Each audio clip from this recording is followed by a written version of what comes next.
जय श्रीमन्नारायण। हर हर महादेव। नमश्चंडिकायै। शास्त्रीय परंपरा से अनभिज्ञ महामूर्खों के द्वारा एक दुष्प्रचार किया जा रहा है कि शाकद्वीपीय ब्राह्मण ही शक जाति के म्लेच्छ हैं। इन मूर्खों को पहले समझना चाहिए कि शास्त्रों में जहाँ भी शाकद्वीपीय ब्राह्मणों का वर्णन है वहाँ उनको म्लेच्छ नहीं बताया गया है। दूसरी बात, जहाँ शक जाति के म्लेच्छों का वर्णन है वहाँ पर उनको शाकद्वीपीय ब्राह्मण नहीं बताया गया है। दोनों बिल्कुल अलग अलग बातें हैं। शक शब्द अलग है, शाकद्वीप शब्द अलग है। शाकद्वीप में रहने वाले ब्राह्मण शाकद्वीपीय ब्राह्मण हैं, जिनको कहीं कहीं सत्यव्रत, कहीं कहीं ऋतव्रत, कहीं याजक, कहीं भोजक, कहीं अर्चक, कहीं मग, इस प्रकार के या सूर्य विप्र, ग्रह विप्र, दिव्य विप्र इत्यादि शब्दों से परिलक्षित किया गया है।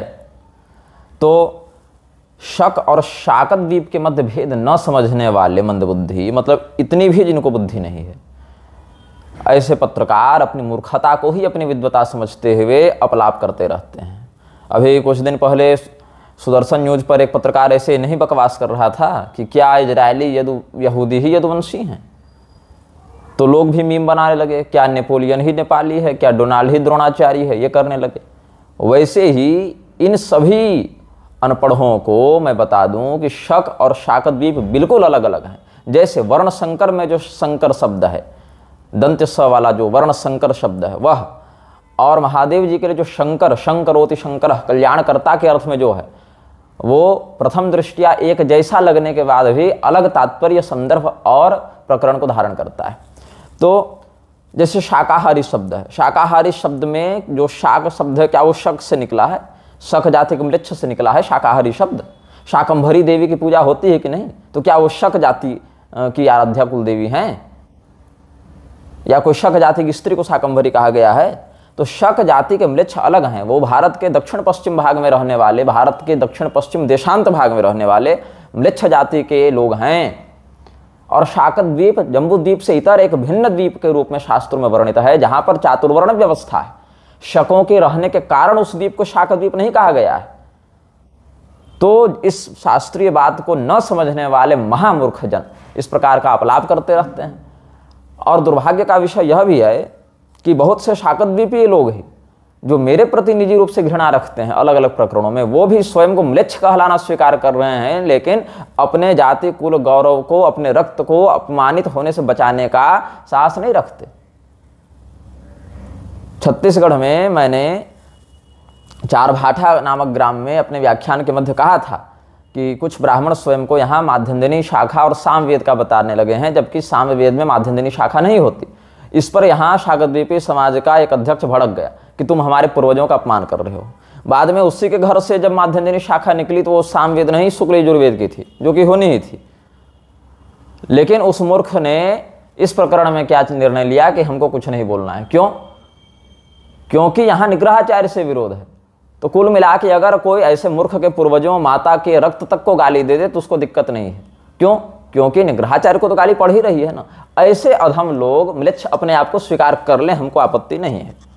लेकिन कम से कम हम या अन्य जो शास्त्रीय परंपरा को जानने वाले शाकद्वीपीय हैं, वो इस प्रकार का अपलाप कभी स्वीकार नहीं करेंगे, चाहे वो लोक में किया जाए, चाहे अपरलोक में किया जाए, चाहे किसी न्यायालय के समक्ष जाकर वाद किया जाए।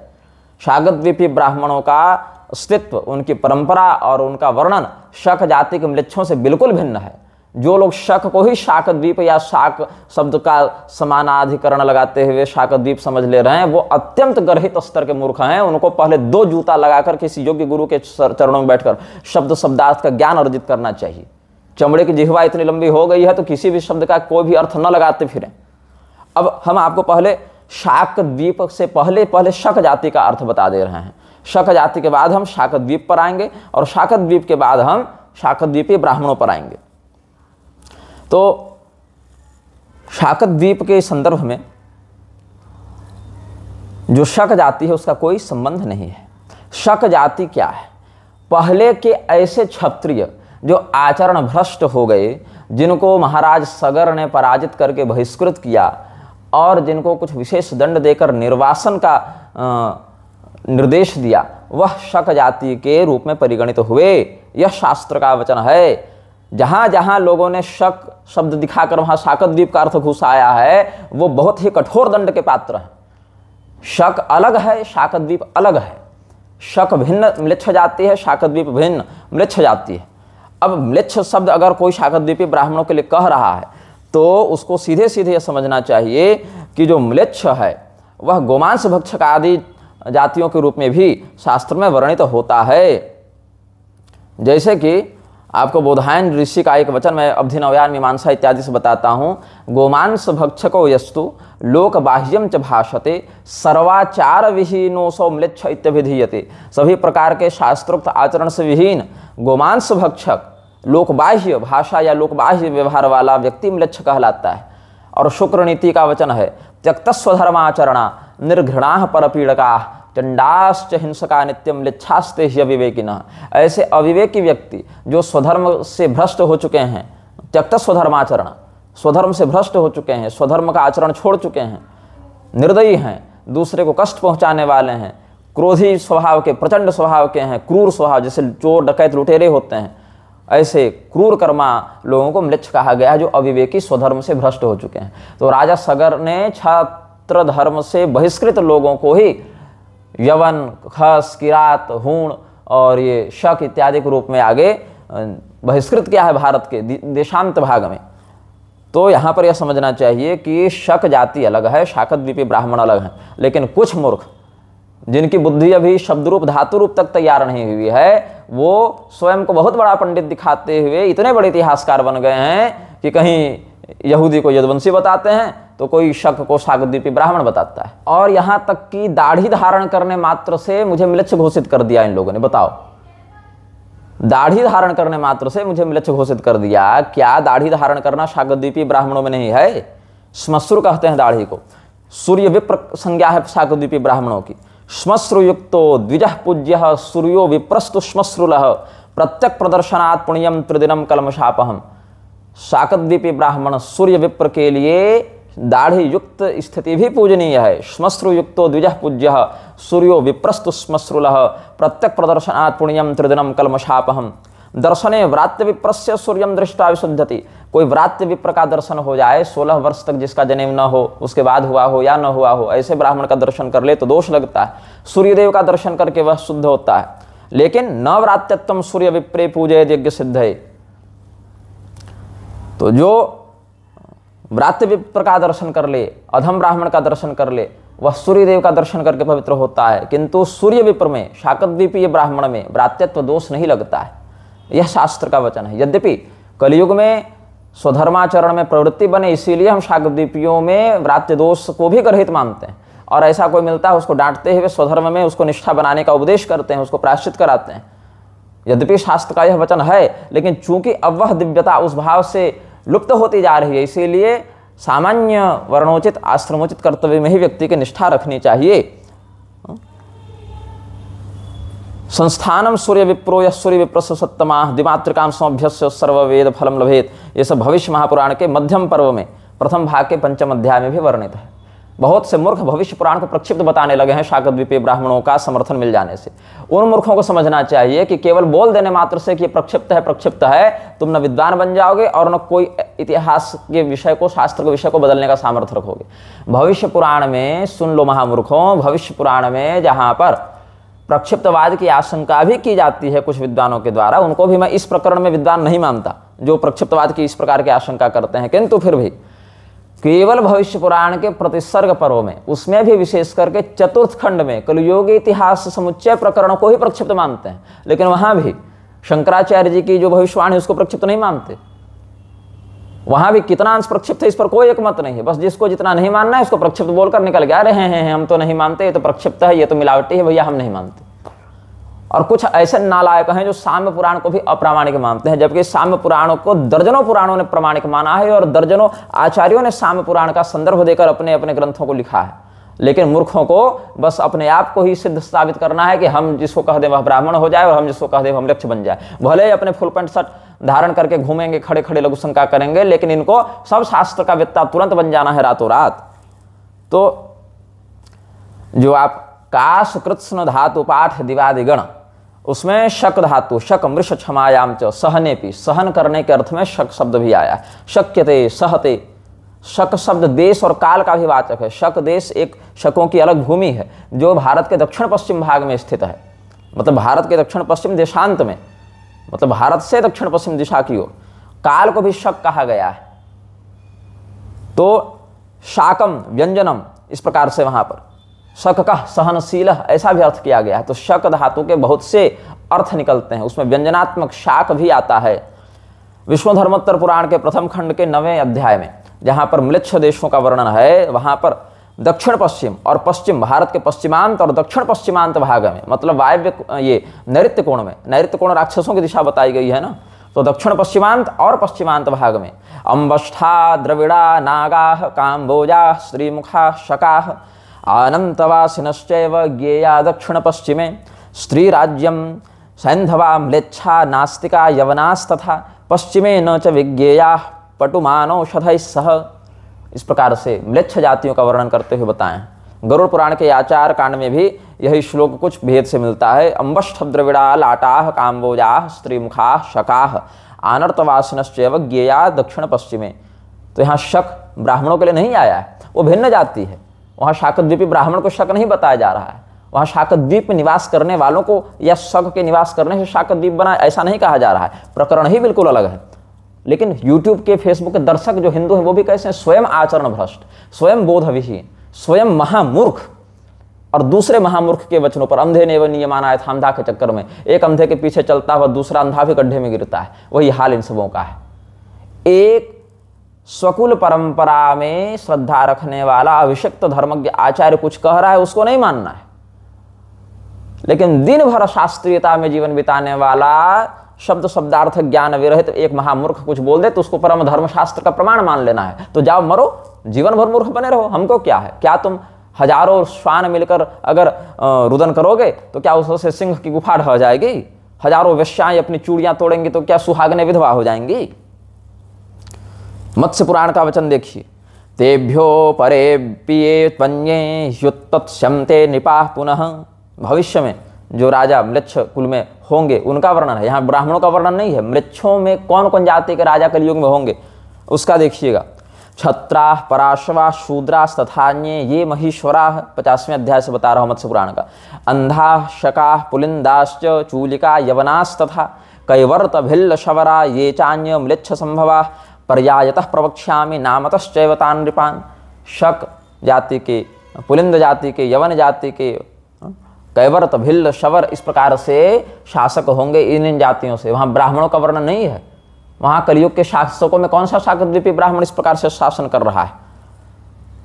शक जाति के म्लेच्छों का वहाँ पर वर्णन है, स्पष्ट लिखा, ये चान्य म्लेच्छ संभवा, जो म्लेच्छ संभवा हैं वो। और जहाँ पर पद्म पुराण में राजा सगर के द्वारा अलग अलग क्षत्रियों को पराजित करके उनको बहिष्कृत करने का वर्णन है। वैसे तो पूरा ही मार देते वो, लेकिन चूंकि उनके पिता पर आक्रमण करके उनके पिता को बहुत प्रताड़ित किया था ना बहुत से क्षत्रियों ने, तो राजा सगर जब भगवान औरव की कृपा से सभी प्रकार के दिव्यास्त्रों में निपुण हो गए थे, तो वही महाराज सगर जब दिग्विजय के लिए निकले तो समस्त क्षत्रियों को पराजित किया। और उसमें जो अधर्म के आचरण में रत स्वाचार विहीन जो क्षत्रिय होने लगे थे उनको बहिष्कृत किया और उनको म्लेच्छ के रूप में वहाँ पर संज्ञा दी गई है। आग्नेयम तम महाभाग अमरैरपि दुस्सहम सतेना सुबलेना जो बलेन च समन्वितः हय हयान वै जघानासु संक्रुद्धः स्वबलेन च आजहार च लोकेषु स च कीर्तिमवापसः ततः शकाः स यवनाः काम्बोजाः पल्लवास्तथा हन्यमानास्तदा ते तो वशिष्ठं शरणं ययुः। वशिष्ठ जी की शरण में गए हैं शक, यवन, काम्बोज, पल्लव इत्यादि सब। क्यों? राजा सगर से जान बचाने के लिए वशिष्ठ जी की शरण में गए हैं। वशिष्ठ जी के ही पास क्यों गए? क्योंकि वशिष्ठ जी की नंदिनी गाय से ही शक, यवन इत्यादि की उत्पत्ति हुई है। रामायण का बालकांड देख लो, महाभारत देख लो, वहाँ एक प्रकरण मिलेगा। शाकद्वीपी ब्राह्मणों की उत्पत्ति नंदिनी गाय से नहीं हुई है। नंदिनी गाय से जिनकी उत्पत्ति हुई है वो शक जाति के पहले क्षत्रिय थे, बाद में सगर जी ने उनको दिग्विजय करके बहिष्कृत किया, तब ब्राह्मणों के आदर्शन से वो म्लेच्छत्व को प्राप्त हो गए। मनुस्मृति का 10वां अध्याय देखो, शाकद्वीपी ब्राह्मण शक नहीं है। शकों की उत्पत्ति, उनका व्यवहार, उनका स्थान, उनका पारंपरिक बिल्कुल अलग है। शाकद्वीपी ब्राह्मणों का बिल्कुल अलग है। शक और शाकद्वीप में कोई तालमेल ही नहीं है। जैसे कोई कली को ही काली समझ ले, इंग्लिश में कली लिखा हो KALY, उसको काली पढ़ ले और कह दे कि काली माता तो अधर्म को बढ़ाती है, कलियुग को ही काली समझ ले। ये मूर्खता यहाँ पर की गई है। अब समझ में आ रही है बात? कली युग को, कली को ही कोई कहीं कलिष्ठ कलह प्रिय लिखा जाए तो कली को ही काली समझकर कहे हाँ देखो काली मैया तो मारकाट करती है ना, हाँ वही कलह प्रिय, वही कलियुग है, देख लो। और कलो काली कलो काली कलो काली तो केवलम ऐसे कह दिया जाए तो कहते हैं कलियुग ही काली है। तो ऐसे किसी भी प्रसंग का प्रसंग विरुद्ध, प्रकरण विरुद्ध, परंपरा विरुद्ध अर्थ करके स्वयं को बहुत बड़ा वांग में वाग वैदुष्य निपुण सिद्ध करने के लिए ये निर्लज बैठे रहते हैं। तो यहाँ पर क्या कहते हैं, हय हयान वै जघानाशु संक्रुद्ध स्वबले न च आजहार च लोकेशु सच कीर्तिमवापसः ततः सकाः सयवनाः काम्बोजाः पल्लवास्तथा हन्यमानास्तदा ते तु वशिष्ठम शरणम ययुः। तो वशिष्ठ जी क्या किए, नियम बना दिए, सगर जी को रोका और कहा कि इनको हम अभय देते हैं, तुम इनको मत मारो। कैसे मारोगे, तो इनका मुंडन कर दो, आधा सीधा अधूरा, इधर उधर से कहीं दाढ़ी हटा दो, मोछ रख दो, कहीं मोछ हटा दो, दाढ़ी रख दो, कहीं माथा आधा ऐसे मुंड दो, कहीं शिखा हटा दो, ऐसे करके इनको चिन्हित कर करके अलग अलग स्थानों में निर्वासित कर दो। तो कहते हैं यहाँ पर सगरम वारयामास वसिष्ठोपजतान कृत्वा समयेन महाद्युतिः सगरम वारयामास तेषां दत्त्वा भयं नृपः सगरः स्वां प्रतिज्ञां तो गुरोर्वाक्यं निशम्य च धर्मैर्जघानतांस्ते चैषां विकृतत्वं चकारः। विकृत कर दिया उनको। अर्धम शकानां शिरसो मुंडम कृत्वा विसर्जयत्। शक क्या करने लगे, आधा मुंडन करने लगे, मस्तक का आधा मुंडन करते आधा नहीं करते। ये शाकद्वीपी ब्राह्मणों में नहीं है ऐसा।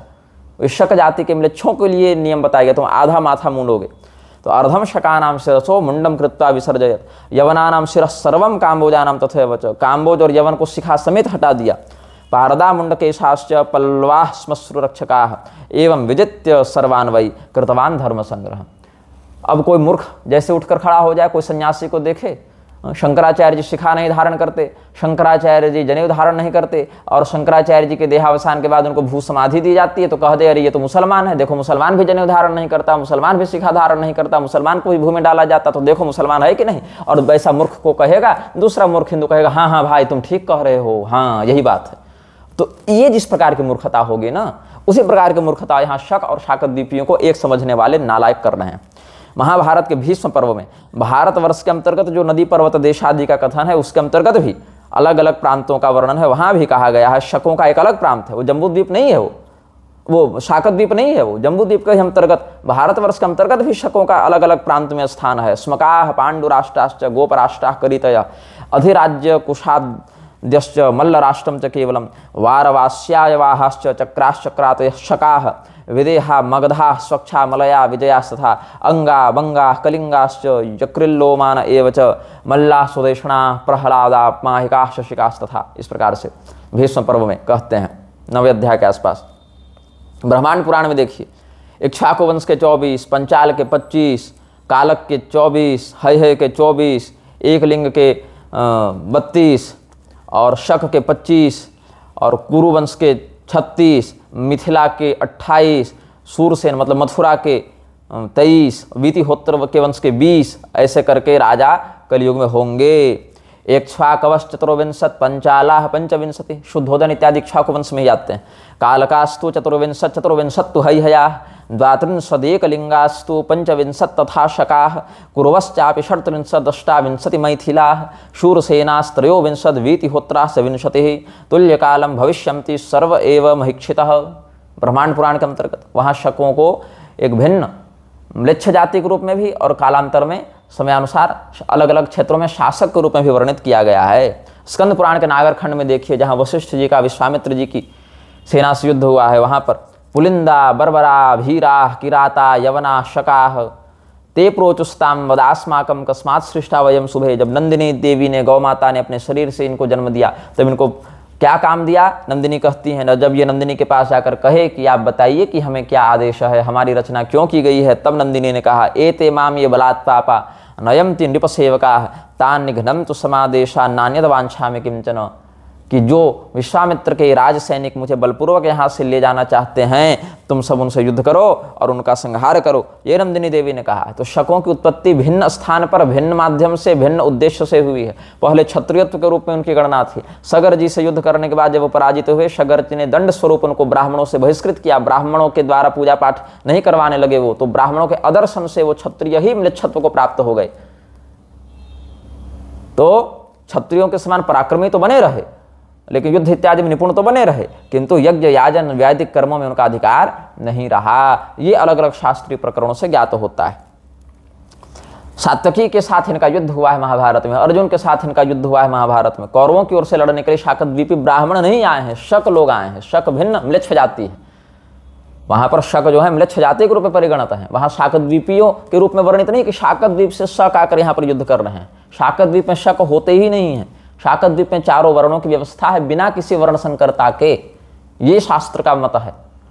तो सात्यकी से जब युद्ध होने वाला था तो सात्यकी ने जब अपने सारथी को कहा है, द्रोण पर्व के अंतर्गत प्रकरण है, शरबाणासन धरा यवनाश्च प्रहारिणः शकाः किराता दरदा बर्बरास्ताम्रलिप्तकाः अन्ये च बहवो म्लेच्छा विविधा विधपाणयः मामेवाभिमुखाः सर्वे तिष्ठन्ति समरार्थिनः एतान् सरथनाकाश्वान्यहत्याजो सपत्तिनः इदं दुर्गम महाघोरम तीर्णमेवोपधारय।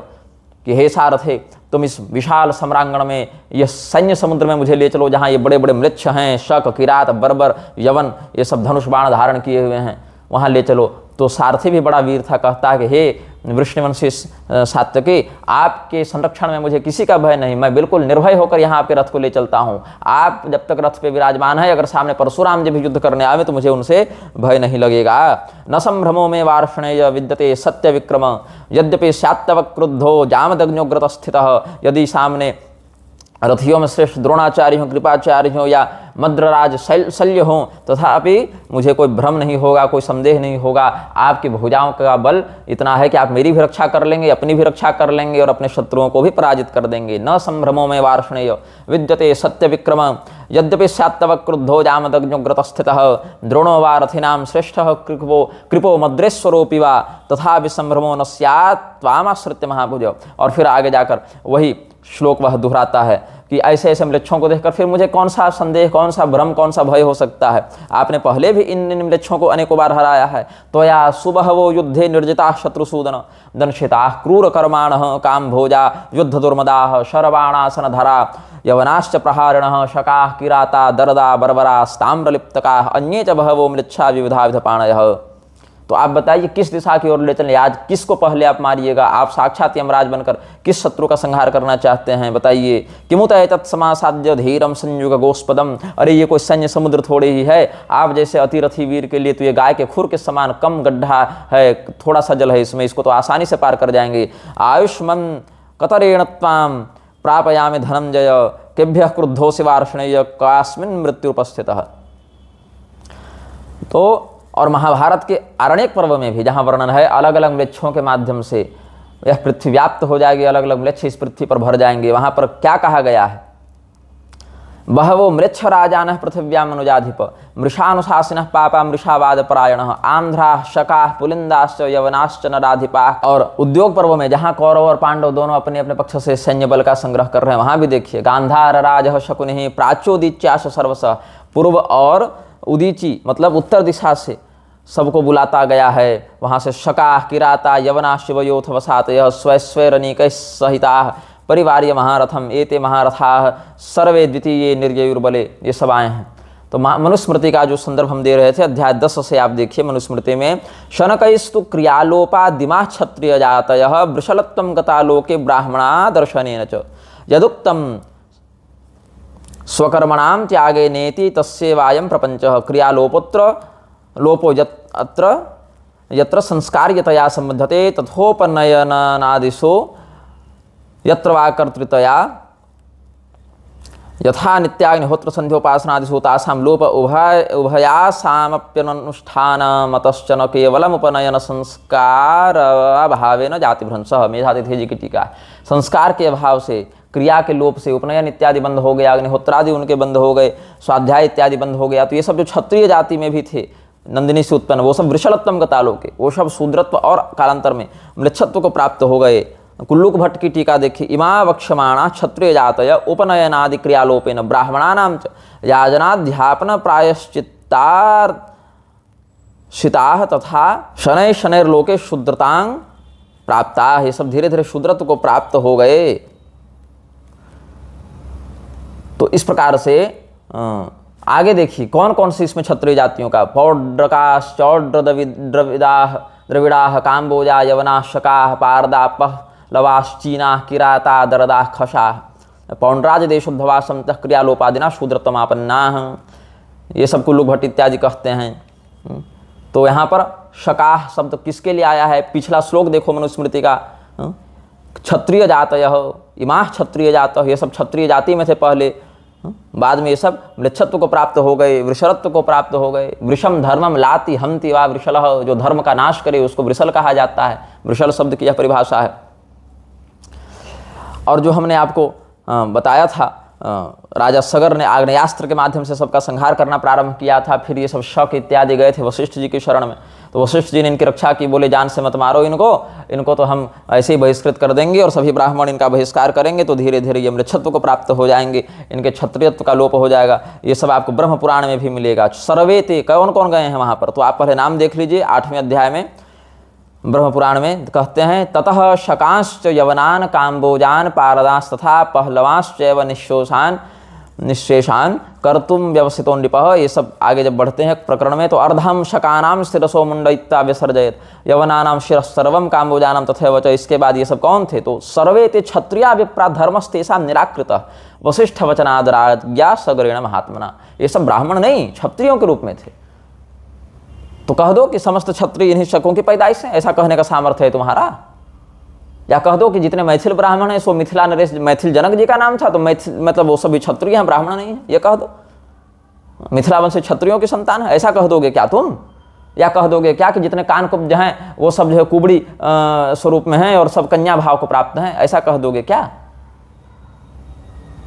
तो शब्द का कहां पर क्या प्रकरण है, कहां पर क्या अर्थ है, वहां पर तुम शक को शाक कह दिया। उसी समय तुम्हारी बुद्धि मुझे समझ में आ गई कि शक को शाक द्वीप समझने वाला मूर्ख कहां होगा। अभी उसको क ख ग घ का भी शास्त्र का बोध नहीं है उस महामूर्ख को।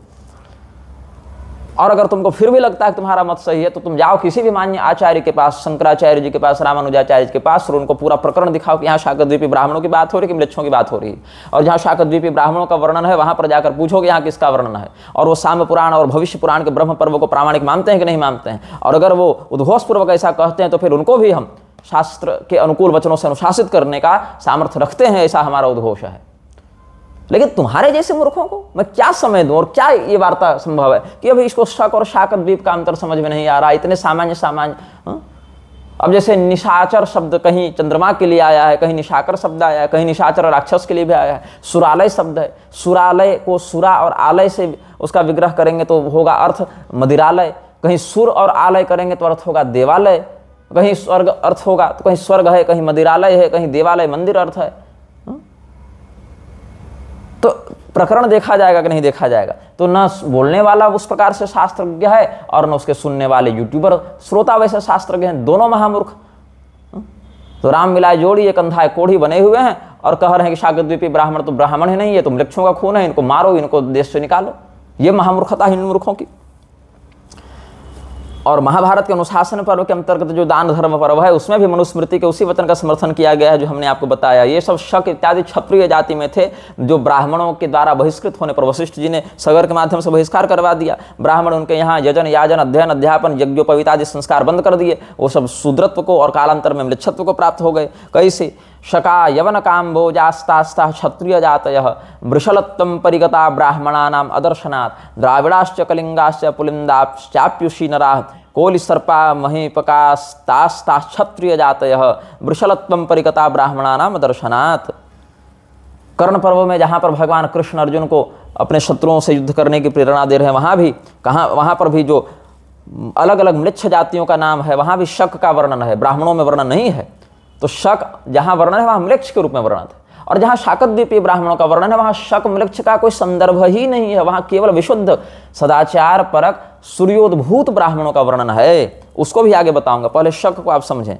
उग्राश्च भीम कर्माणस्तुषारा यवनाः खशाः दार्वाभिसारा दर्दाः शका माठरतंकणाः आंध्रकाश्च पुलिंदाश्च किराताश्चोग्र विक्रमाः मृच्छाश्च पर्वतीयाश्च सागरानुपवासिनः सन्नम्भिणो युद्धशौंडा बलिनो दंडपाणयः एते सुदोधनस्यार्थे संरब्धाः कुरुभिः सह न शक्या युधि निर्जेतुं तदन्येन परं तप। ये सब बड़े पराक्रमी हैं अर्जुन, तुम्हारे जैसे पराक्रमी के अलावा कोई दूसरा इनको नहीं जीत सकता इस प्रकार से। ये सब दुर्योधन के पक्ष से आए हैं लड़ने के लिए। उसमें शकाह माठरतंकणाः मृच्छाश्च पर्वतीयाश्च ये सब भाव है वहाँ पर। वहाँ ब्राह्मणों का कोई संदर्भ नहीं है, वहाँ शक जाति के मृक्ष विशेष का एक अलग ही संदर्भ चल रहा है।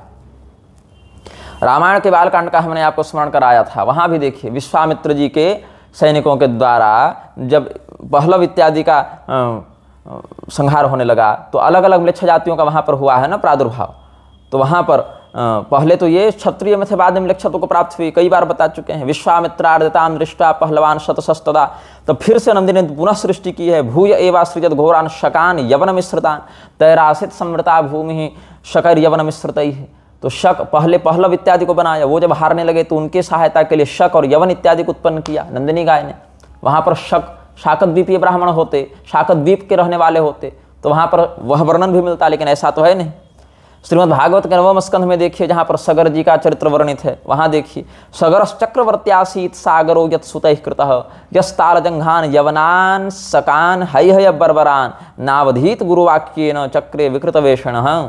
शक हय यवन तालजंघ इत्यादि क्षत्रियों को उन्होंने मारा नहीं, गुरु जी के आदेश से विकृत करके छोड़ दिया और बाद में वही म्लेच्छत्व को प्राप्त हो गए हैं। और भागवत महापुराण के उसी 9वें स्कंध में आगे पढ़कर जहाँ भरत जी का चरित्र आएगा, दुष्यंत शकुंतला के पुत्र भरत का, वहाँ देखिए किरात हूणान यवनान अंध्रान कंकान खगान शकान अब्राह्मणियान नृपाश्चाहन म्लेच्छाम दिग्विजय खिलान। जब चंद्रवंशी राजा भरत, शाकुंतली भरत जब दिग्विजय के लिए निकले तो किरात हूण यवन आंध्र कंक खशान शकान और जो ब्राह्मण विरोधी थे ऐसे राजाओं को जो म्लेच्छत्व को प्राप्त थे उनको इन्होंने जीता है।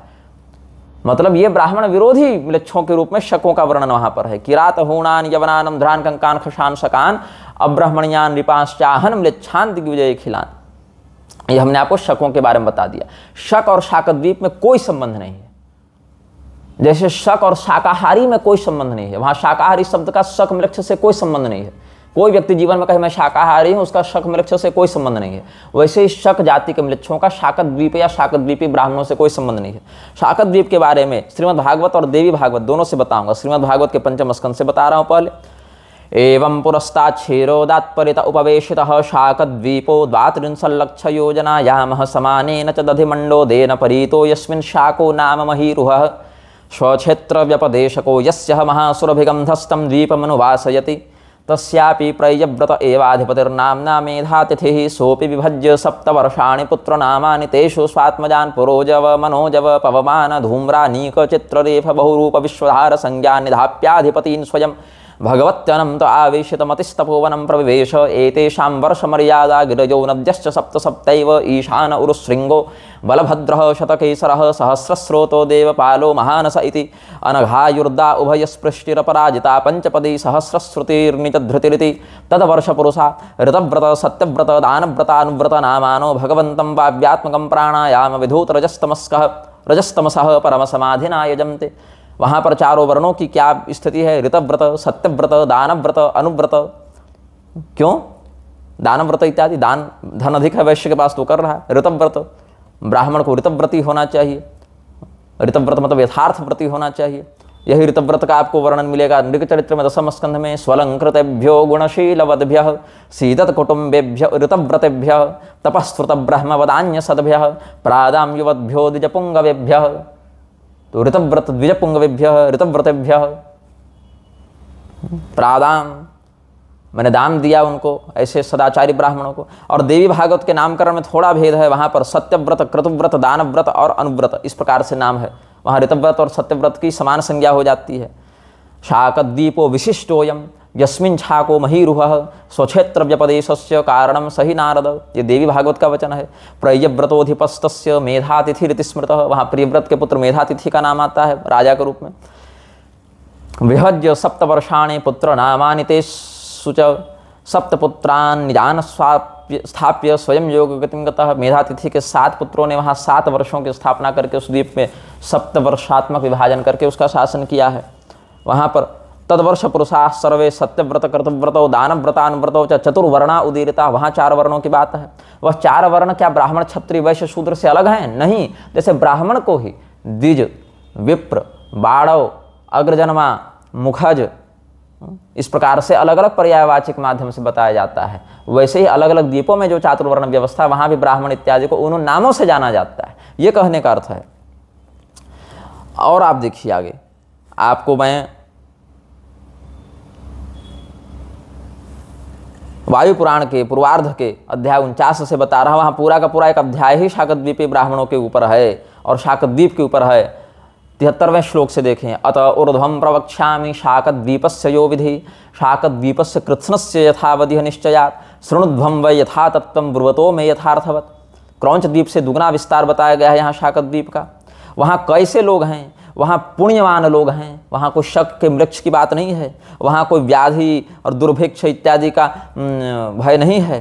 तत्र पुण्या जनपदाश्चिराच्च म्रियते जनः, दीर्घायु लोग होते हैं। कुत एव तो दुर्भिक्षम जरा व्याधि भयम कुतः, वहाँ कोई बुढ़ापे का व्याधि का अकाल इत्यादि का भय नहीं है। वहाँ पर समय पर बारिश होती है। तत्र मेघास्तु वृष्ट्यर्थम प्रभवन्ति च यान्ति च, ये सब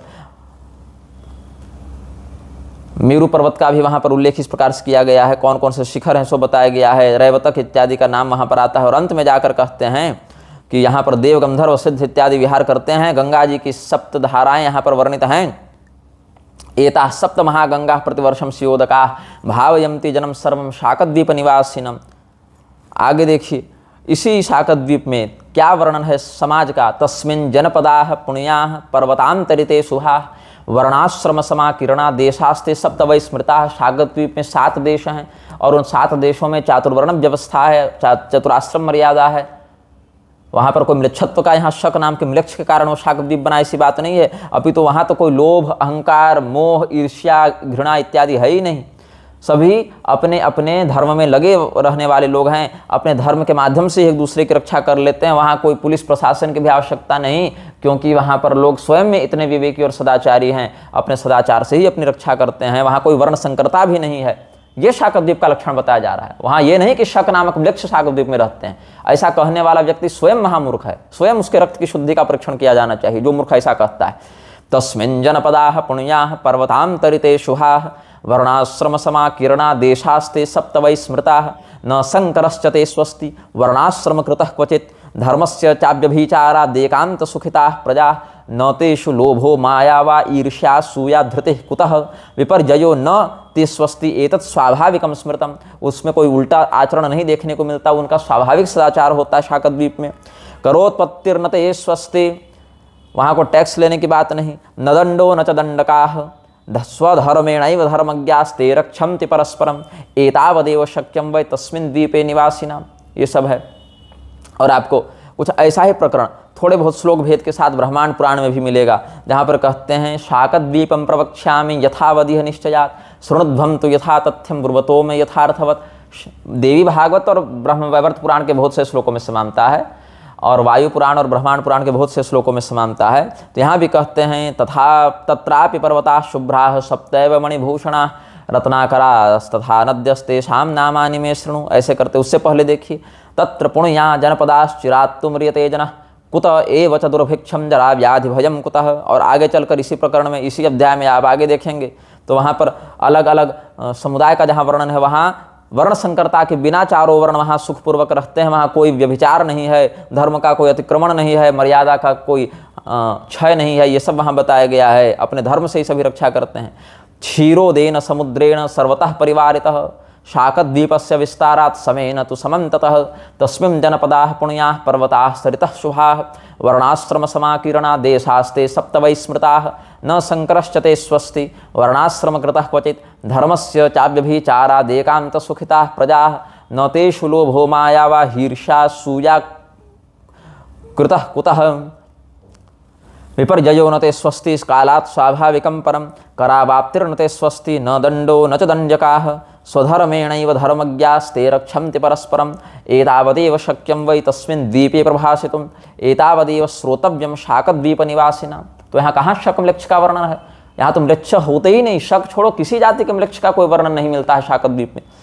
शाकद्वीप का और भी महाभारत में जो वर्णन है, साम पुराण और भविष्य पुराण को तो मूर्खों ने नकार दिया ना, उन पर बाद में आऊँगा। पहले तो ऐसे पुराणों से मैं प्रमाण दे रहा हूँ जिनको नकारना संभव ना हो उन मूर्खों के लिए। ऐसे नकारना तो साम पुराण को भी संभव नहीं है, वो तो लतखोरी है निर्लज्जों की। लेकिन फिर भी यहाँ से पहले बता देता हूँ, शाकद्वीप का जो महाभारत में वर्णन है, संजय ने धृतराष्ट्र को जो बताया है, वहाँ देखिए, शाकद्वीपम च वक्ष्यामि यथावधिः पार्थिव शृणु मे त्वं यथा न्यायं ब्रुवतः कुरुनंदन। जम्बूद्वीप से दुगुना विस्तार यहाँ शाकद्वीप का बताया। जम्बूद्वीप प्रमाणेन द्विगुणः स नराधिप विस्कम्भेण महाराज सागरोपि विभागसः वहाँ कोई दुर्भिक्ष नहीं पड़ता, अकाल नहीं पड़ता, वहाँ सभी लोग तेजस्वी होते हैं, क्षमाशील होते हैं, अल्पायु में नहीं मरते हैं। ये सब संक्षेप में बता दिया। दूध के समुद्र से वह परिवारित है, वो ढक घिरा हुआ है। क्षीरोदो भरत श्रेष्ठ येन संपरिवारिता तत्र पुण्या जनपदास्तत्र न म्रियते जनः कुतो एव हि दुर्भिक्षम क्षमा तेजो युताहिते शाकद्वीपस्य संक्षेपो यथावद भरतर्षभ उक्त एष महाराज किमन्यत कथयामिते। तो धृतराष्ट्र ने कहा कि भाई संक्षेप में मत बताओ, जो कहा ना संजय ने कि शाकद्वीपस्य संक्षेपो यथावद भरतर्षभ उक्त एष महाराज किमन्यत कथयामिते। तो महाराज धृतराष्ट्र ने कहा कि संक्षेप में नहीं, विस्तार से हमको बताओ। शाकद्वीपस्य संक्षेपो यथावधिः संजय उक्तस्त्वया महाप्राज्ञ विस्तरम रोहि तत्वतः। तब संजय वहाँ पर बताते गए हैं कैसे शाकद्वीप में कौन से पर्वत हैं, कौन सी नदियाँ हैं, किस प्रकार से उनका वहाँ पर एक पर्वत है उत्तरेण तो राजेंद्र श्यामो नाम महागिरि, वो एकदम नए बादल के समान उज्जवल दिखता है किंतु नीला दिखता है। वो श्यामत्व को, कृष्णत्व को प्राप्त है, तो उसके आभा कारण वहाँ की जनता भी सांवली लगने लगती है, गोरी जनता भी सांवली लगने लग जाती है वहाँ पर उसकी छाया के कारण। उस प्रकार से ये वहाँ पर वर्णित करते हैं। आगे देखिए, शाको नाम महाराज प्रजातस्य सदानुगा, जैसे जम्बूद्वीप में वर्णन है वैसे शाकद्वीप में वर्णन है। धार्मिकाश्च प्रजाश्च राजश्चत्वारोऽतीव भारत, 4 प्रकार की प्रजा है। वर्णाः स्वकर्म निरता न च स्तेनोत्तर दृश्यते, कोई चोरी डकैती नहीं करता, कोई बूढ़ा नहीं होता, कोई अकाल मृत्यु से नहीं मरता, सब दीर्घायु होते हैं। जैसे बरसात में नदियाँ बढ़ जाती हैं अपने जल से, वैसे वहाँ प्रजाओं की वृद्धि होती रहती है। वर्णाः स्वकर्म निरता न च स्तेनोत्तर दृश्यते दीर्घायुषो महाराज जरा मृत्यु विवर्जिताः प्रजास्तत्र विवर्धन्ते वर्षास्यो समुद्रगाः। वहाँ पर गंगा जी की 7 धाराएं वर्णित हैं। सुकुमारी, कुमारी, शीतासी, वेणिका, महानदी, मणिजला, चक्षुर्वर्धनिका, ये सब नाम है। इनके नाम थोड़े थोड़े कहीं कहीं अलग अलग भी, गभस्ती इत्यादि नाम से भी, मृता, ये सब नाम से भी अलग अलग ग्रंथों में वर्णित हैं इन धाराओं की। मंगाश्च मशकाश्चैव, अच्छा कैसे वहाँ पर हैं? तत्र पुण्या जनपदाश्चत्वारो लोक सम्मताः, लोक सम्मत 4 वर्णों की स्थिति वहाँ। मंगाश्च मशकाश्च मानसा मंदगास था। मंग, मशक, मानस और मंदग, तो मंग ही ब्राह्मण है वहाँ पर। मंगाह ब्राह्मण भूयिष्ठा स्वकर्म निरता नृप, अपने कर्म में आचरण करने वाले मंग ही ब्राह्मण होते हैं। कहीं मग कहीं मृग भी नाम आता है। और मशक राजन्या, मशकेषु च राजन्या धार्मिका सर्वकामदा मानसाश्च महाराज वैश्य धर्मोपजीविनः। इस प्रकार से आगे कहते गए और अंत में कह दिया भीष्म पर्व के 11वें अध्याय के आसपास इसका वर्णन मिलेगा। एतावदेव शक्यं तु तत्र द्वीपे प्रभाषितुम् एतदेव च श्रोतव्यं शाकद्वीपे महोजसी। और यही प्रकरण आपको ये ऋषि महर्षि और जो सूत जी के मध्य जो संवाद हुआ है, यही प्रकरण आपको पद्म महापुराण के स्वर्ग खंड के 8वें अध्याय में मिलेगा। थोड़ा सा श्लोक का भेद है वहाँ पर, पहले वहाँ भी संक्षेप में वर्णन किया है सूत जी ने। शाकद्वीपम च वक्ष्यामि यथावधिः सत्तमाः शृणुताद्य यथा न्यायं ब्रुवतो मम धार्मिका। इस प्रकार से पहले संक्षेप में बताया है। शाकद्वीपस्य संक्षेपो यथावन मुनि सत्तमाः उक्त एष महाभागः किमन्यत् कथयामि वह। तब ऋषियों ने कहा कि शाकद्वीपस्य संक्षेपो यथावधिः धार्मिकः उक्तस्त्वया महाप्राज्ञ विस्तरम रोहि तत्वतः, विस्तार से बताइए। तो पद्म पुराण के स्वर्ग खंड के 8वें अध्याय में भी इनका प्रकरण मिल जाता है। तो यहाँ पर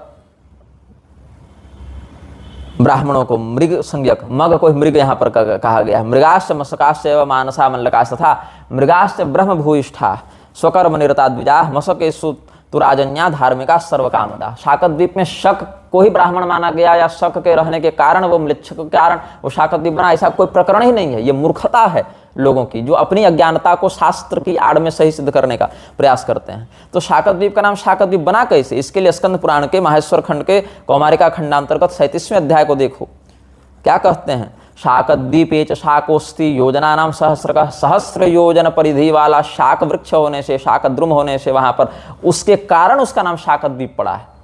शाकम व्यंजनमिति कास्कृत्स्न धातु पाठ दिवादिगण से हमने इस वीडियो के पहले ही बता दिया था।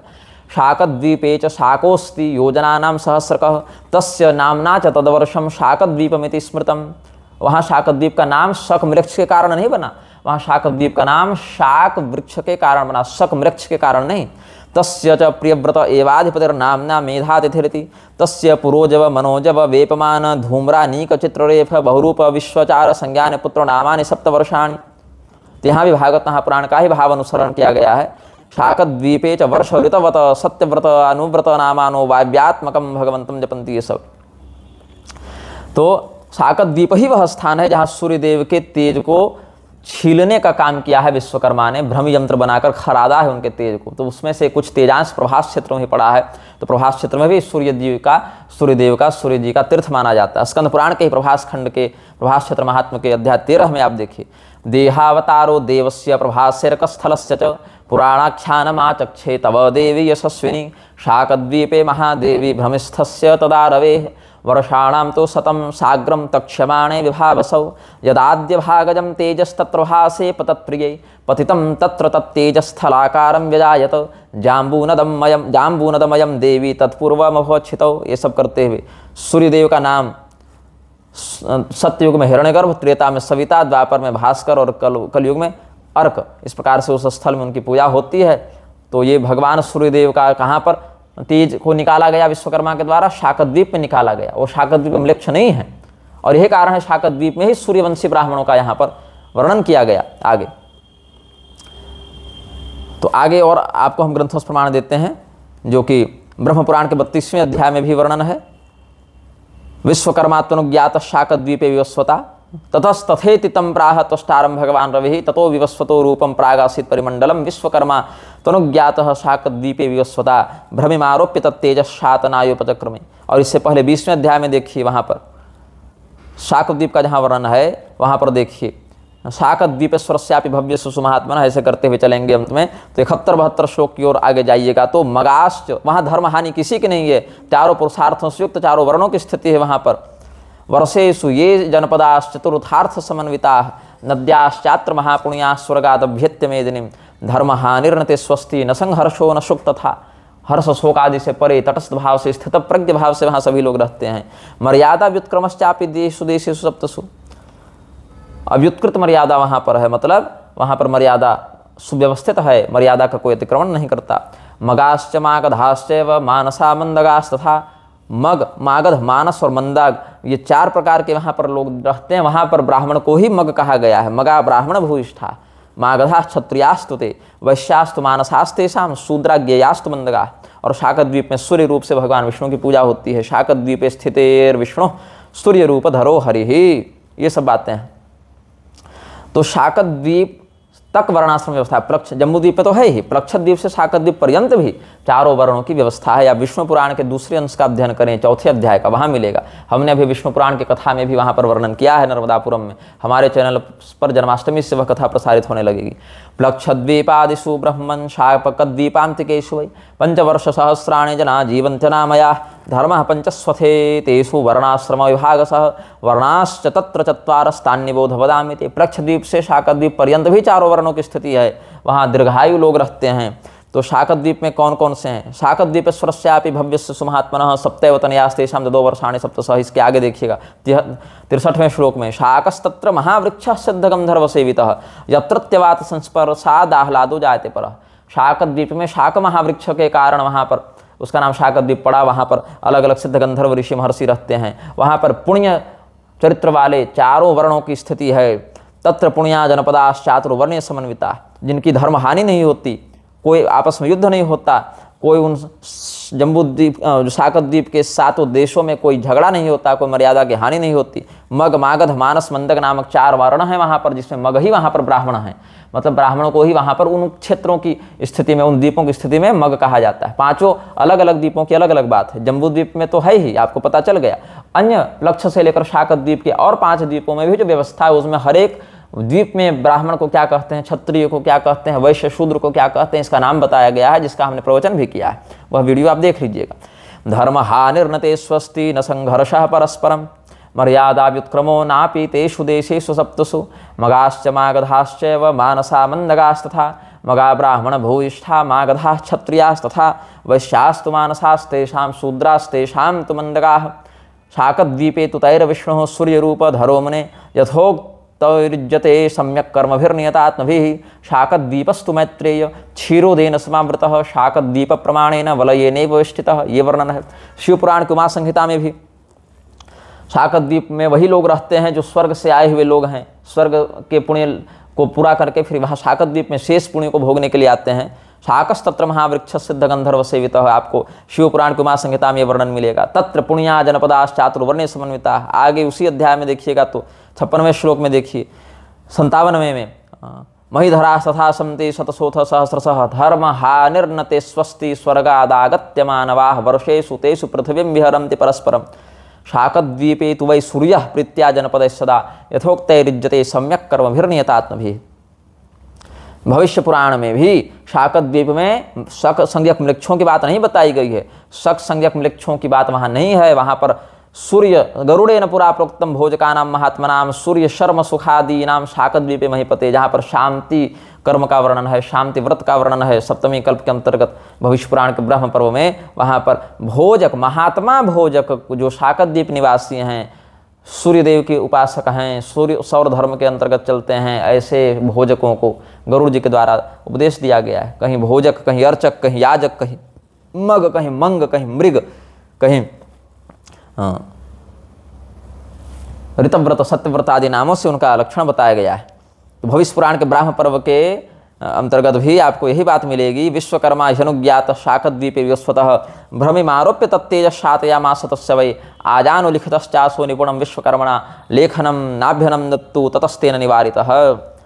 जब सूर्यदेव के तेज का क्षरण कर रहे थे विश्वकर्मा, बहुत तेजस्वी थे, तो उनकी पत्नी, सूर्यदेव की पत्नी, उनके तेज को सहन नहीं कर पाती थी। तो संज्ञा देवी ने अपने पिता विश्वकर्मा से कहा कि आप इनके तेज को थोड़ा कम कर दीजिए। तो सूर्यदेव के ही निर्देश में शाकद्वीप में वह सूर्यदेव के तेज को जब कम करने लगे तो केवल पैरों का तेज ही वह कम न कर पाए, बाकी तो पूरा कर ही दिए ले देकर, लेकिन पैर का नहीं कर पाए। इसलिए सूर्यदेव के पैरों का चित्र बनाना या मूर्ति बनाना निषिद्ध है। ये मत्स्य पुराण का भी मत है, भविष्य पुराण का भी मत है। तो ये कहाँ हुआ था ये अभियान? ये विश्वकर्मा जी का ये जो यांत्रिक अभियान था वो कहाँ हुआ? ये तो हुआ शाकद्वीप में। यही अनेकानेक पुराणों का मत है। अब साम्य पुराण से हमने जो प्रमाण दिया उसको लेकर कुछ अनपढ़ों ने कहा कि साम्य पुराण प्रामाणिक नहीं है। साम्य पुराण 100% प्रामाणिक है। अब वहाँ पर ऐसा है कि भगवान कृष्ण की कुछ पत्नियाँ साम्य के रूप को देखकर मोहित तो हो गई, तो हो गई। साम्य का यह सौंदर्य था। अब सौंदर्य था तो क्या कह दें कि तुम कुरूप हो, और वो मोहित हो गई, इसीलिए तुमको शाप मिला। और वह शाप ही तुमको आगे चोर डकैतों के हाथ में पड़ने का भविष्य निर्धारित किया। इसीलिए वहाँ पर वह भवितव्यता को ध्यान में रखते हुए वह बताया गया है कि मन भटका तो क्या होगा? मन भटका तो उनको दंड मिला, साम्य को भी मिला, उनको भी मिला। मन भटक कर वे विचार तो नहीं किए ना, उनकी सुंदरता के कारण आकर्षित हो गए। आकर्षित हो गए तो यह एक इतिहास की बात है। वह गलत है, गलत का ही तो दंड मिलता है ना, पुरस्कार कहाँ मिला उनको कि बहुत अच्छा हुआ। तो कहीं पर अगर कोई गलत बात का विरोध करते हुए वहाँ दंड का विधान बताया जा रहा है तो प्रक्षिप्त हो गया। वाह! अब देखिए देवी भागवत में पहले स्कंद के 3 अध्याय में जहाँ उप पुराणों की सूची है, बृहद धर्म पुराण के अनुसार जितने पुराण हैं उन्हीं के भाग के रूप में उप पुराण भी हैं और उन्हीं के समान प्रमाणत्व को धारण करते हैं बृहद धर्म पुराण के अनुसार। लेकिन देवी भागवत में जहाँ उप पुराणों की सूची है वहाँ देखिए, तथैवोप पुराणानि शृण्वन्तु ऋषिसत्तमाः सनत्कुमारं प्रथमं नारसिंहं ततः परं नारदीयं शिवं चैव दौर्वाससमनुत्तमं। यहाँ शिवम से शिवधर्म पुराण का अर्थ लेना है। कापिलं मानवं चैव तथा चौशन संस्मृतं वारुणं कालिकाख्यं च सांबं नन्दिकृतं शुभं सौरं पाराशर प्रोक्तम् आदित्यं चाति विस्तरं माहेश्वरम भागवतम वासिष्ठम च सविस्तरम। यहाँ भागवतम शब्द से महाभागवत जो 81 अध्याय का है उसका ग्रहण करना है। एतान्युप पुराणानि कथितानि महात्मभिः। तो यहाँ हुआ ना सांबम नंदिकृतम शुभम। देवी भागवत के पहले स्कंध के 3 अध्याय के 15वें श्लोक में उप पुराणों की सूची में साम्य पुराण का नाम है कि नहीं? वो प्रामाणिक धर्मशास्त्र है। स्कंद पुराण में भी अनेक जगहों पर उप पुराणों की सूची है, जिसमें 2 प्रमाण अभी हम तुरंत दे रहे हैं आपको। एक पहले अध्याय अवंती खंड का, रेवा खंड का पहला अध्याय बता रहे हैं। वहाँ देखिए जो उप पुराणों की सूची है वहाँ भी आपको ध्यान दीजिएगा। आद्या सनत्कुमारोक्ता द्वितीया सूर्यभाषिता सनत्कुमार नामना हि तद्विख्यातं महामुने द्वितीयं नारद सिंहं च पुराणे पाद्मसंगीते शौकेयं हि तृतीयं तु पुराणे वैष्णवे मतं बार्हस्पत्यं चतुर्थं च वायव्यं सम्मतं सदा दौर्वाससं पंचमं च स्मृतं भागवते सदा भविष्ये नारदोक्तं च सूरिभिः कथितं पुरा कापिलं मानवं चैव तथैवोषण सेरितं ब्रह्माण्डं वारुणं चाथ कालिकाद्वयमेव च माहेश्वरं तथा साम्यं सौरं सर्वार्थसञ्चयं पाराशरं भागवतम कौरमं चाष्टाद संक्रमात् एतान्युपपुराणानि मयोक्तानि यथाक्रमम्। ये बात वहाँ पर है वर्णित।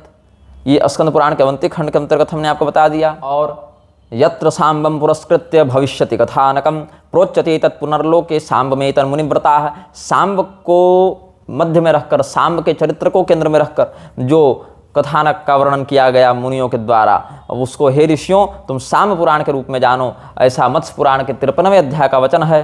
तो साम पुराण की प्रामाणिकता मत्स्य पुराण से सिद्ध हो गई, देवी भागवत से सिद्ध हो गई, स्कंद पुराण के अवंती खंड से सिद्ध हो गई और स्कंद पुराण के प्रभास खंड से पुनः सिद्ध होती है। दूसरे अध्याय से देखिएगा, आद्यम सनत कुमारोक्तम नारसिंह मतः परम, तृतीयम स्कांदमुद्दिष्टम कुमारेणानुभाषितम, चतुर्थम शिव धर्माख्यम, जो हमने शिव पुराण को शिव धर्म बताया ना, वहाँ शिव शब्द से जो उपपुराण में शिव शब्द आया वहाँ शिव धर्म, उसी का यहाँ प्रमाण मिल गया। चतुर्थम शिव धर्माख्यम साक्षानंदी सभाषितम, दुर्वासोक्तमाश्चर्यम नारदोक्तमतः परम, कापिलम मानवम चैव तथैवोशनसेरितम, ब्रह्मांडम वारुणम चान्यत कालिका वयमेव च।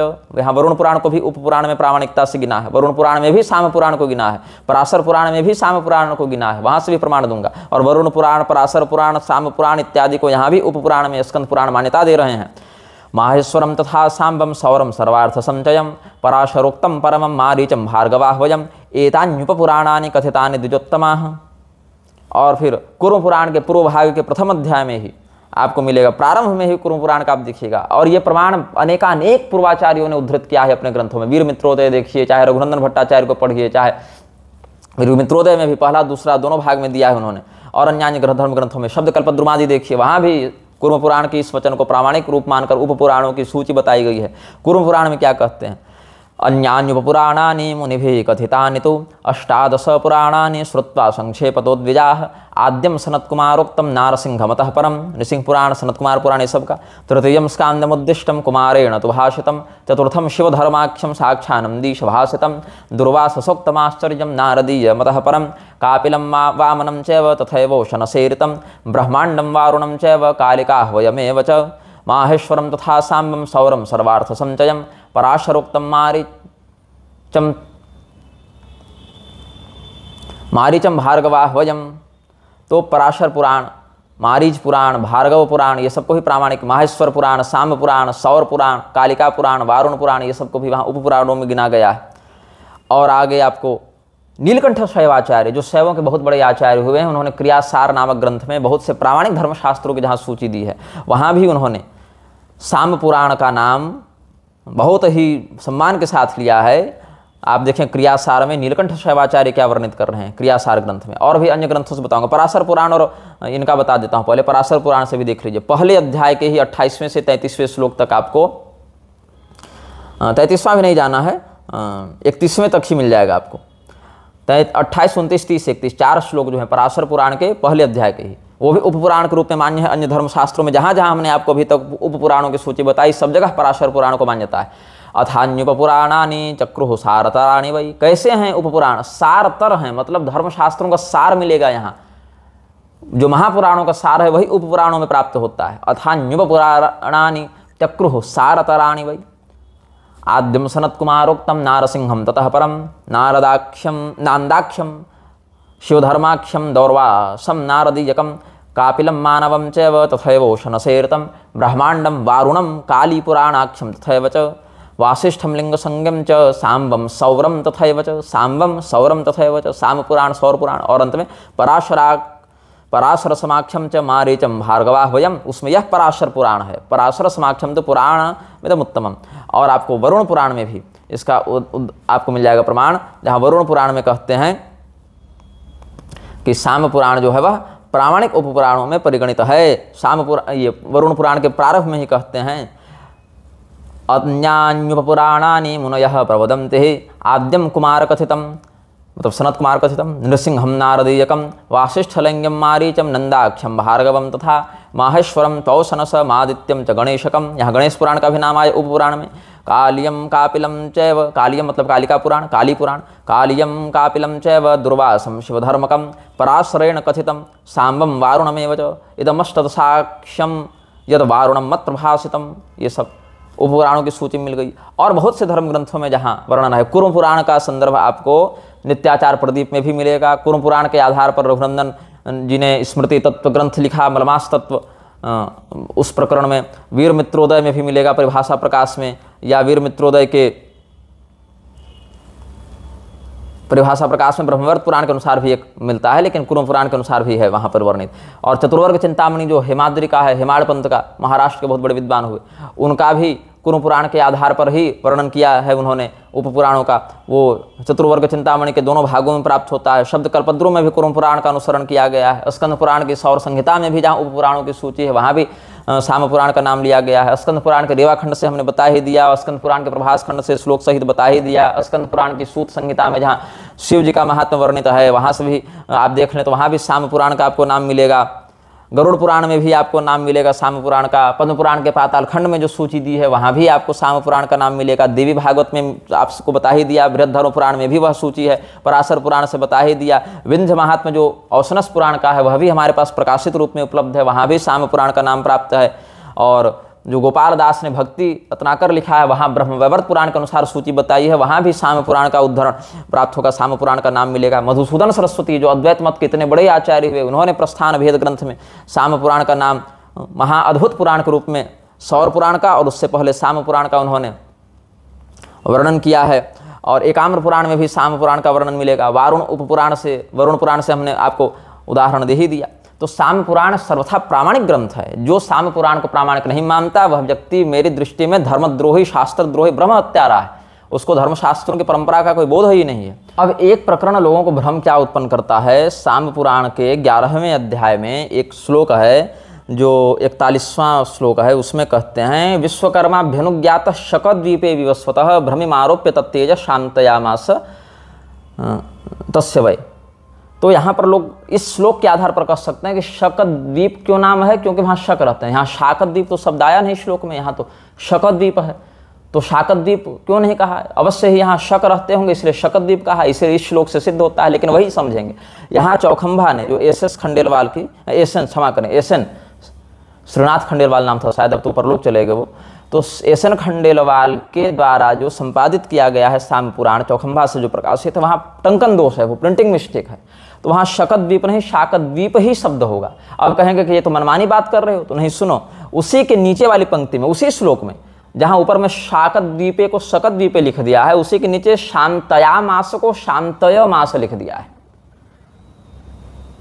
तो वहाँ भी एक आकार को त्रुटिपूर्वक छापा गया है, तो शांतया मास को शांतय मास लिख दिया। वैसे वहाँ शाकद्वीपे को शकद्वीपे लिख दिया, इसलिए वहाँ गलत है, प्रिंटिंग मिस्टेक है, इसलिए वहाँ भ्रमित नहीं होना है। अन्य समस्त पुराणों में जहाँ इस प्रकरण का वर्णन है वहाँ शाकद्वीपे शब्द ही आया है, जो कि हमने आपको पढ़ कर बता दिया। और इसी साम पुराण में आगे आप जाएंगे तो वहाँ भी शाकद्वीपे ही मिलेगा। आगे प्रकरण में तेजसा शांतनम कुर्वन् रूपम निर्वर्तयस्व में ततस्तु मत समादेशात् तेनैव निपुणं तदा शाकद्वीपे भ्रमिं कृत्वा रूपम निर्वर्तितं मम प्रीत्या ते सांप्रतं चैव समयाकारितं। पुनः आगे के अध्याय में जहाँ भगवान सूर्य देव की प्रतिमा ने सांब को बताया है कैसे विश्वकर्मा ने उनके तेज का क्षरण किया है भ्रमी यंत्र बनाकर, वैसे ही उस प्रकरण में भी शाकद्वीपे शब्द आया है। तो उसी ग्रंथ में आगे चलकर शाकद्वीपे शब्द आया है। और जहाँ शकद्वीपे आया है वहाँ शकद्वीपे नहीं शाकद्वीपे होगा। वहाँ एक आकार वो टाइपिंग मिस्टेक से छूट गया, और वही एक आकार छूटा ठीक उससे नीचे की पंक्ति में जहाँ शांतया मास को शांतय मास छप गया है, वहाँ प्रकाशक के प्रमाद से या लिपिक के प्रमाद से। तो इसी साम पुराण की हमने प्रामाणिकता आपके समक्ष रखी। ये आवश्यक नहीं था, लेकिन क्या है, बोलने वाला जब मूर्ख हो और सुनने वाले और महामूर्ख हो, कि एक मूर्ख की बात को सच मानकर धर्मशास्त्रों के अर्थ को उस मूर्ख से सुन रहे हैं और समझने का प्रयास कर रहे हैं, तो ऐसे लोगों के ऊपर हमको दया भी नहीं आती। तुम बहुत अच्छी स्थिति में हो, तुम इसी मूर्खता में पड़े रहो, अगले जन्म में कुत्ता, गधा, बिल्ली, बंदर बनो, तुम्हारा यही अस्तित्व हो सकता है। लेकिन फिर भी शास्त्रीय परंपरा की रक्षा के लिए हमने इतना कह दिया।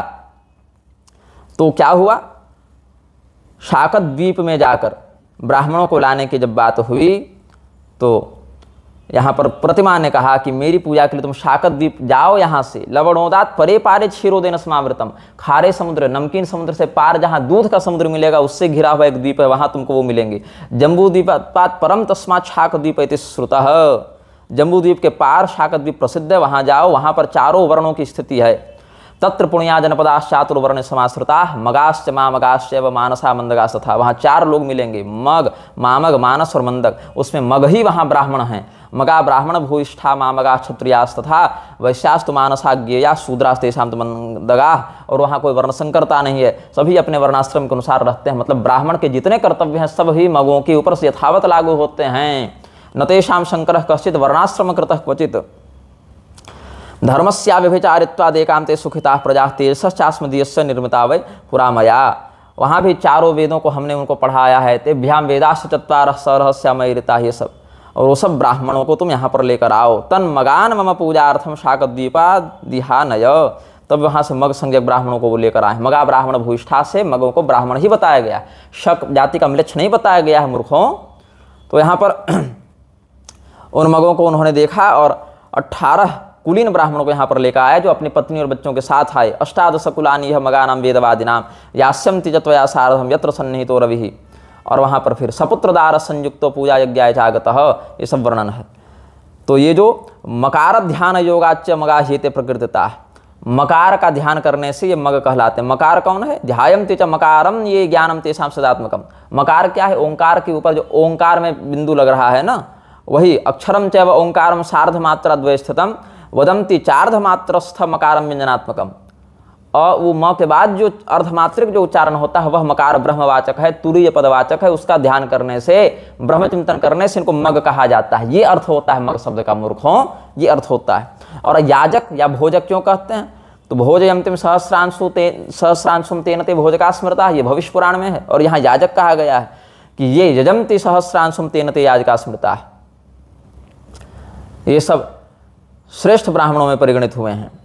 और ये सब याजक शास्त्र जो है, मतलब याजक तेन ते याजका स्मृता, इनको याजक कहा गया, सूर्यदेव का याजक कहा गया है। और ये परमात्म तत्व के वेत्ता, ज्योतिष प्रकाशकम सूक्ष्मम प्रोक्तम तच्च निरंजनम त्रैविद्य सिद्धांतरता सूर्य सिद्धांत वेदिनः, ये सब इन साधकों का नाम बताया गया है। और ज्ञेयश्च मोक्षश्च नृणाम स एव संसार विच्छिन्न करम पदम तत् इदम त्रिषीणाम चरितम मयाते प्रख्यापितम याजक शास्त्र संगात। ये ऋषियों का चरित्र बताया गया है। इदम अमृत समम परस्य वेद्यम किरण सहस्त्र भृतो हितम जनानाम ऋषिचरितम वीक्ष तत्वसारम व्यपगत मोहधियः प्रयान्ति मोक्षम। और इस ज्ञान को, ऐश्वर्य का, धन का जो लोभ करे उसको नहीं देना चाहिए। नास्तिक बुद्धि और मूर्ख को यह ज्ञान नहीं देना चाहिए। इसीलिए साम्य पुराण मूर्ख ने पढ़ा, नास्तिक वृत्ति वाले ओशो के अनुयायी ने पढ़ा, इसीलिए मूर्ख को समझ में आई नहीं बात, तो कह दिया कि साम्य पुराण अप्रामाणिक है। यही कारण है साम्य पुराण के 28वें अध्याय के 25वें श्लोक में क्या कहते हैं? महत् प्रोक्तमिदं ज्ञानम देयम श्रद्धावताम नृणाम नास्तिकानाम अबुद्धीनाम न देयम भूतिमिच्छता। अब जो मूर्ख यह कहते हैं कि ब्राह्मणों से मुखमासीद, इसीलिए ब्रह्मा के मुख से ब्राह्मण हुआ, शाकद्वीपी ब्राह्मण सूर्य से उत्पन्न हुए, तो ब्राह्मण कैसे हो सकते हैं? सूर्य से ब्राह्मण कैसे उत्पन्न होंगे? नहीं होंगे। अरे मूर्खों, तो सूर्य से क्षत्रिय कैसे उत्पन्न हो गए थे? तुम तो सूर्यवंशी क्षत्रियों का समर्थन करते ही हो। राम जी को सूर्यवंशी क्षत्रिय मानते हो, कृष्ण भगवान को चंद्रवंशी क्षत्रिय मानते हो।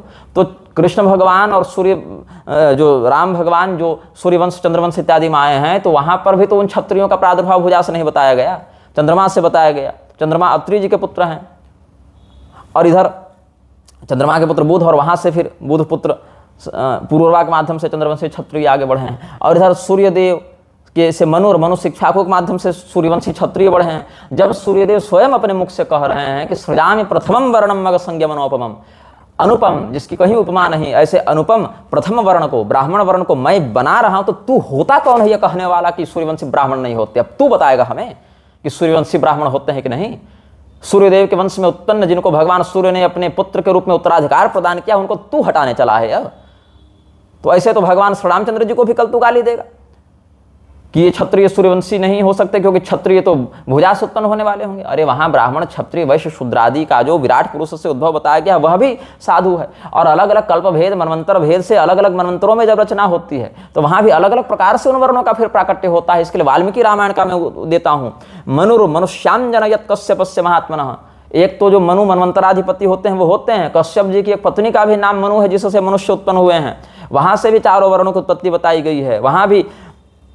वहां उस मनु संज्ञिका कश्यप पत्नी के माध्यम से भी कश्यप जी ने मुख से ब्राह्मण को, हृदय से क्षत्रिय को, उरु से वैश्यों को, पैरों से शूद्रों को उत्पन्न किया।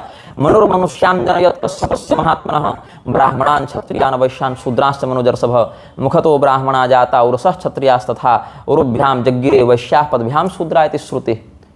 ये वहां पर वाल्मीकि रामायण का प्रमाण हमने तुम्हारे समक्ष प्रस्तुत किया है। तो कश्यप जी के माध्यम से फिर कैसे उत्पन्न हो गया? नव ब्रह्मा जो हैं, भृगु, मरीचि, अंगिरा, पुलस्त, पुलह, क्रतु, ये सब जितने हैं वो सब ब्रह्मा जी के ही समान नई सृष्टि करने का सामर्थ्य और अधिकार रखते हैं। ब्रह्मा जी ने उन प्रजापतियों को, इसलिए कश्यप जी भी प्रजापति कोटि में आते हैं, करदम जी भी प्रजापति कोटि में आते हैं, और देवता भी नई सृष्टि करने में समर्थ होते हैं। इसलिए सूर्यदेव ने भी अपने पुत्र के रूप में जिनको उत्पन्न किया वह प्रथम वर्ण ब्राह्मण के रूप में ही प्रसिद्ध हुए, परिलक्षित हुए। क्यों? सूर्यदेव अग्निस्वरूपी हैं, अग्नि की ब्राह्मण संज्ञा है।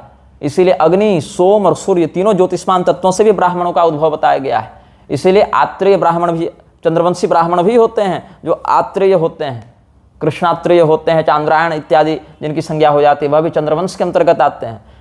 अग्निवंशी ब्राह्मण भी होते हैं। और शाकत द्वीपियों में तो सूर्य, चंद्रमा, अग्नि तीनों का सम्मिश्रित स्वरूप, जब ऋग्जिह्व निक्षुभा प्रकरण पढ़ोगे तब वहां पर प्राप्त होगा। शाकत द्वीपियों में त्रिविध ज्योतिष्मान तत्वों का, अग्नि, सूर्य और चंद्रमा तीनों जो ज्योतिष्मान तत्व हैं, इन तीनों ज्योतिष्मान तत्वों का प्रादुर्भाव, सम्मिश्रण सूर्यवंशी शाकत द्वीपी ब्राह्मणों में प्राप्त होता है। तो ये सब हमने आपको साम्य पुराण इत्यादि के माध्यम से बताया है। अब भविष्य पुराण के ब्रह्म पर्व से बताते हैं। भविष्य पुराण में जहाँ प्रक्षिप्तवाद की आशंका भी लोग करते हैं, वहाँ भी केवल प्रतिसर्ग पर्व के कलयुग इतिहास समुच्चय प्रकरण जो चतुर्थ खंड है, वहीं केवल प्रक्षिप्तवाद की आशंका करते हैं। पूरे भविष्य पुराण में प्रक्षिप्तवाद की आशंका नहीं करते हैं। और वहाँ भी मजे की बात क्या है कि जो लोग वहाँ भी प्रक्षिप्त बताते हैं, वो भी अपने स्वार्थ के अनुसार बताते हैं। जहाँ रामानंदाचार्य जी का वर्णन है वहाँ उनको प्रमाण के रूप में ग्रहण कर लेंगे उनके अनुयायी, बाकी को प्रक्षिप्त कह देंगे। जहाँ शंकराचार्य जी का वर्णन है वहाँ शंकराचार्य वाले प्रकरण मात्र को प्रामाणिक मान के बाकी में वहाँ पर कह देंगे कि ये प्रक्षिप्त है। जबकि स्वामी कर्पात्री जी इत्यादि ने तो पूरे प्रतिसर्ग पर्व में प्रक्षिप्तवाद की आशंका न करते हुए अनेकानेक प्रकरणों में तो प्रतिसर्ग पर्व से ही कई प्रमाणों को स्वीकार भी किया है। लेकिन यहाँ तो हम वहाँ से दे भी नहीं रहे। यहाँ तो जिसमें कोई विवाद ही नहीं, ऐसे भविष्य पुराण के ब्रह्म पर्व से हमने अपने पिछले वक्तव्य में भी बहुत से प्रमाण दिए हैं। थोड़े बहुत प्रमाण इसमें भी दे देंगे। सत्राजित और परावसु का जहाँ संवाद वर्णित है भविष्य पुराण के ब्रह्म पर्व के 116वें अध्याय में। भविष्य पुराण के ब्रह्म पर्व के 116वें से लेके 216वें अध्याय तक जो एकदम ध्यान से पढ़ेगा उसको स्पष्ट समझ में आ जाएगा। वहाँ कहीं शक जाति के मृक्ष का कोई विषय ही नहीं है। वहाँ शाकत द्वीपीय भोजक मग संज्ञक दिव्य ब्राह्मणों की बात है। और ये विभाग हमने नहीं बनाया, ये शास्त्र का विभाग है। सूर्यदेव से समुद्भूत होने से शाकत द्वीपी ब्राह्मणों की दिव्य संज्ञा है। ये हमने बनाकर श्लोक नहीं दिया है, शब्द नहीं दिया है। तो सत्राजित ने पूछा, कतमायत विप्राय दातव्यम भक्ति तो मुने द्वितीय द्विजशार्दूल कथयस्वाखिलम मम। तब परावसु कहते हैं, उन्होंने पूछा किस प्रकार के कितने ब्राह्मणों को दान दें, कितने ब्राह्मणों को भोजन कराएं। तब अरुण और सूर्यदेव का संवाद बताया है परावसु ने। तब वहाँ सूर्यदेव कहते हैं कि पूजा करो भोजकस्तु घृतदीपस तथा प्रिय। हमारी पूजा भोज करे, भोजक मतलब शाकत द्वीपी ब्राह्मण करे। मेरे निमित्त जो दान उसको दिया जाता है वह सब अक्षय हो जाता है। ये सब भी आगे प्रकरणों में है। वह वाचकाय तो दातव्यम तन्म प्रीत खग। वाचक को जो कथा इत्यादि वाचन करे सूर्यदेव की, उसको वह दान मिलना चाहिए। तो वाचक में भी कौन है? इतिहास पुराणानि वाच्यमानानि वाचक ही अतः प्रियो वाचकों में पूजा करता च भोजक। जो मेरी कथा इतिहास पुराण आदि का वाचन करे और मेरी पूजा करे वह भोजक मुझे अत्यंत प्रिय है। यह भविष्य पुराण से हमने बता दिया। पिछले वक्तव्य में 3-4 दिन पहले जो हमने वक्तव्य दिया था उसमें हमने 1.5 घंटे तक विस्तार से ये प्रकरण बताया है।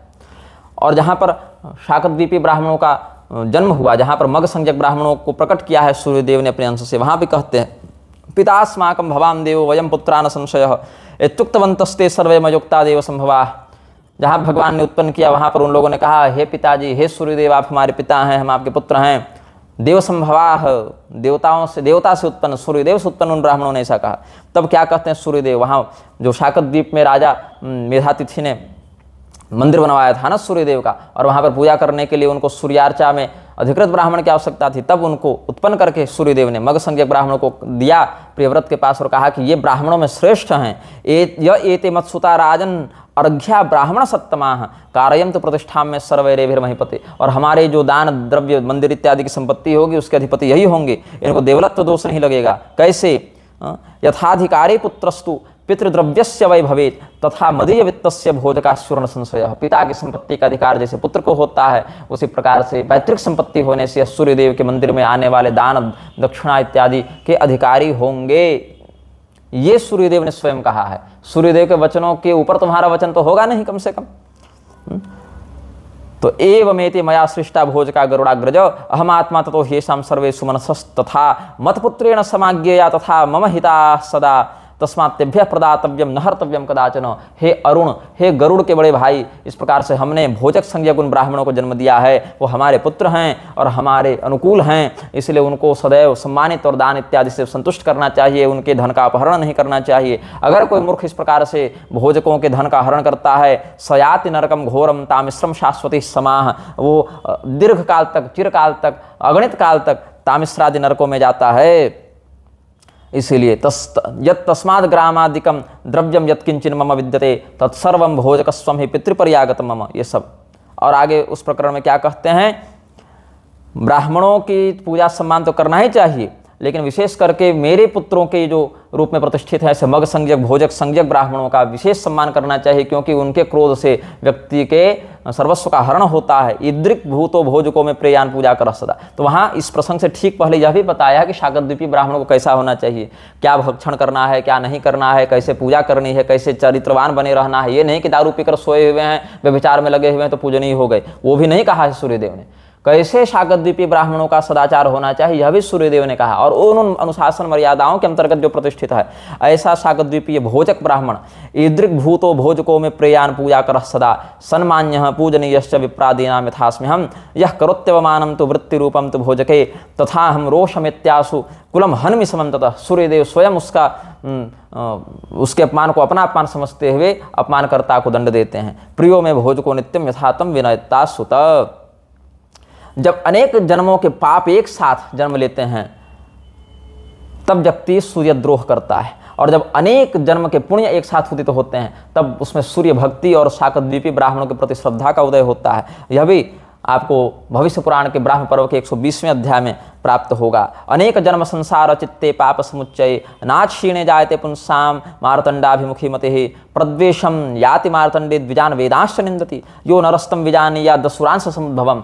जो सूर्यदेव और सूर्यदेव के पुत्र शाकद्वीपियों की निंदा करे उस व्यक्ति को असुर के अंश से उत्पन्न जानना चाहिए। इसीलिए मृच्छराज के ये गुलाम अपने मालिक की गुलामी करते हुए हमें ही मृच्छराज का गुलाम सिद्ध करने में तुले हुए हैं, ताकि लोगों में हमारे प्रति श्रद्धा खंडित हो और शाकद्वीपी समस्त ब्राह्मणों के प्रति उनकी श्रद्धा खंडित हो। क्योंकि ये डरते हैं हम लोगों से, ये डरते हैं हमारे शास्त्रीयता से, ये डरते हैं हमारी तेजस्विता से, ये डरते हैं हमारी परंपरा से, ये डरते हैं हमारी निर्भयता से, ये डरते हैं हमारी तपश्चर्या से, ये डरते हैं हमारे शास्त्र बोध से, ये डरते हैं हमारे देवाराधन से। इसीलिए मृच्छराज के ये गुलाम जो स्वयं वृक्षों के समान पहनावा वाले हैं, जो स्वयं वृक्षों के समान खान पान वाले हैं, जो समान वृक्षों के ही समान आचरण वाले हैं, वो हम शाकद्वीपियों को गाली देने के लिए आज प्रस्तुत हो गए हैं। क्यों? वो असुरों के अंश से आए हैं ऐसे दुष्ट।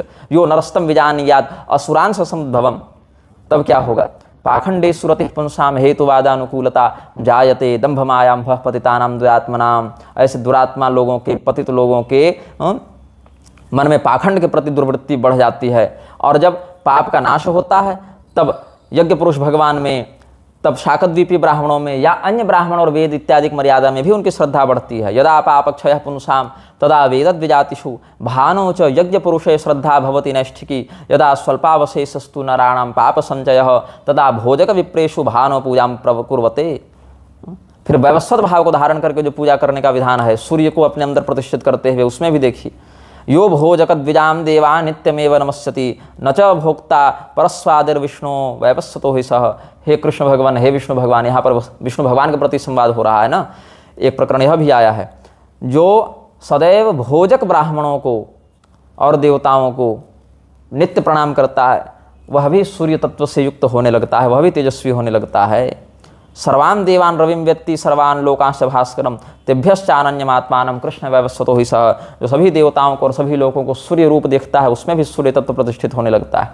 भगवान सूर्य के जहाँ पर प्रतिष्ठा के अंतर्गत स्नपन का विधान है, वहाँ भी शाकद्वीपी ब्राह्मणों का विशेषाधिकार, भोजक संज्ञक ब्राह्मणों का विशेषाधिकार वर्णित है। स्नान कर्मत्विदं प्रोक्तम भास्करस्य महात्मनः भोजका ब्राह्मणाश्चैव क्रियां कुर्युः प्रयत्नतः। तो कैसे वह स्नापक का चिन्ह होता है वह सब हम पिछले वीडियो में बता चुके हैं।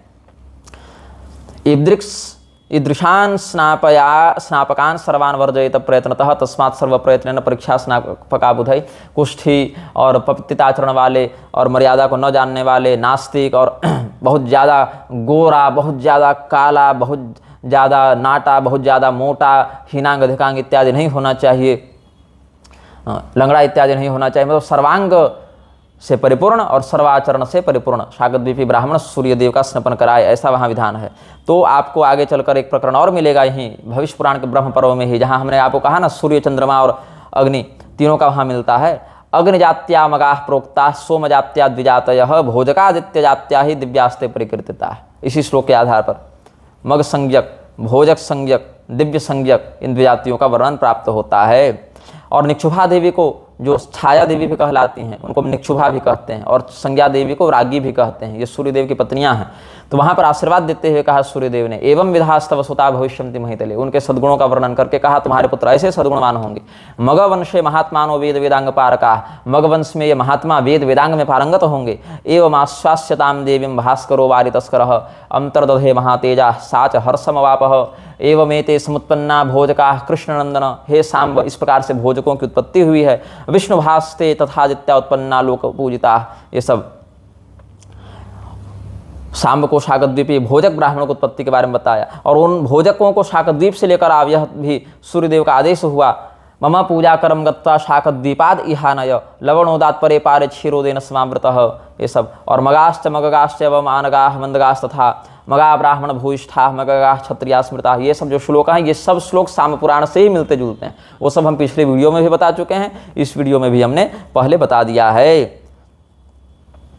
तो मगा नाम तो सदाचारो दृष्टाचार कुलोचितः, अपने आचार और कुल के आधार पर उनका सदाचार वर्णित है। देव शुश्रूषणम गीतम वेद प्रोक्तेन कर्मणा, इस प्रकार से सांब कृतकृत्य हुए हैं और भगवान सूर्य को प्रणाम करते हैं और फिर द्वारका आते हैं और कहा कि इस प्रकार से ये पूजनीय क्यों हुए, शाकद्वीपी ब्राह्मण भोजक मग संज्ञक ब्राह्मण क्यों पूजनीय हुए, इनको दिव्य क्यों कहा जाता है, इनको सौर व्रत में अधिकार क्यों है, इनको वाचक क्यों कहा जाता है, मतलब कथा वाचन प्रवचन इत्यादि ये सब क्यों करते हैं, इनमें इतनी तेजस्विता क्यों है, ये वेदों का पाठ क्यों करते हैं, अग्निहोत्रादि में इनकी कैसी प्रवृत्ति है, सब बताइए। कथम पूजा करा ये ते के मगा के च भोजका ज्ञानम किम परमम तेषाम ज्ञेयस्तेषाम कयवतु, किसका ध्यान करते हैं ये। दिव्येति ते कथम प्रोक्ता किमर्थम कूर्च धारणम सौरव्रतम किमर्थम तु वाचकास्ते कथम स्मृता, ये सब प्रश्न किया है। बहुत विशाल प्रकरण है, संक्षेप में हम बताते जा रहे हैं। भविष्य पुराण के ब्राह्म पर्व में सब देख लीजिएगा। तब भगवती सत्यवती काली के पुत्र भगवान कृष्ण द्वैपायन ने उत्तर दिया है कि पहले तो तुमको बहुत अधिक साधुवाद कि तुमने भोजकों के विषय में ये प्रश्न किया। सांबस्य वचनम श्रुत्वा कृष्ण द्वैपायनो मुनिः काली सुतो महातेजा उवाच परमं वचः साधु साधु यदुश्रेष्ठ साधु पृष्ठोस्मि सुव्रत दुर्गेय चेष्टम किंचित भोजका नाम न संशयः। भगवान सूर्य की कृपा से मुझे भी वो सब रहस्य ज्ञात हो गया है जो वशिष्ठ जी ने हमको पहले बताया था। शाकद्वीपियों का महात्म्य वह हम तुमको बताते हैं। भास्करस्य प्रसादेन ममापि स्मृतिमागतम यथाख्यातम वशिष्ठेन तथा ते वच्मि कृत्स्न सह मगानाम चरितम श्रेष्ठम शृणुत्वम कृष्णनंदन। ये सब ज्ञान योगी भी हैं और कर्म योगी भी हैं। ज्ञान मार्ग और कर्म मार्ग दोनों में इनकी निपुणता है। मुनिचर्या कृतस्तेपि शाकद्वीप निवासिनः, ये सब शाकद्वीप में रहने वाले मुनि व्रतधारी होते हैं। ये सब आगे बताया।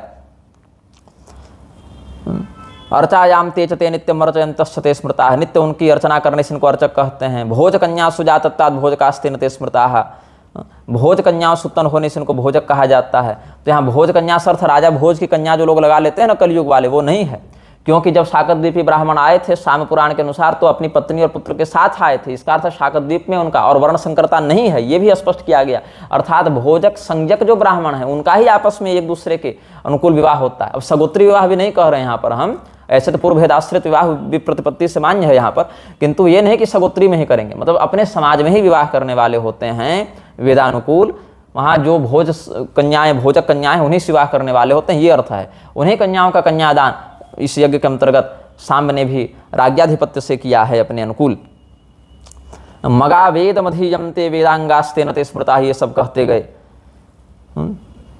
यथा स्रजो द्विजानां तु पूजा काले प्रमीयते सर्व संस्कार यज्ञेषु यथा दर्भा द्विजातिषु पवित्राः कीर्तितास्तेषां यथा तथा धर्मो मगस्यतु एभिर्जयन्ति भूयिष्ठं तस्मिन् द्वीपे मगाधिपाः विद्यावन्तः कुलश्रेष्ठाः शौचाचार समन्विताः यज्ञावसक्ता भक्ताश्च जपन्तो मंत्रमादितः।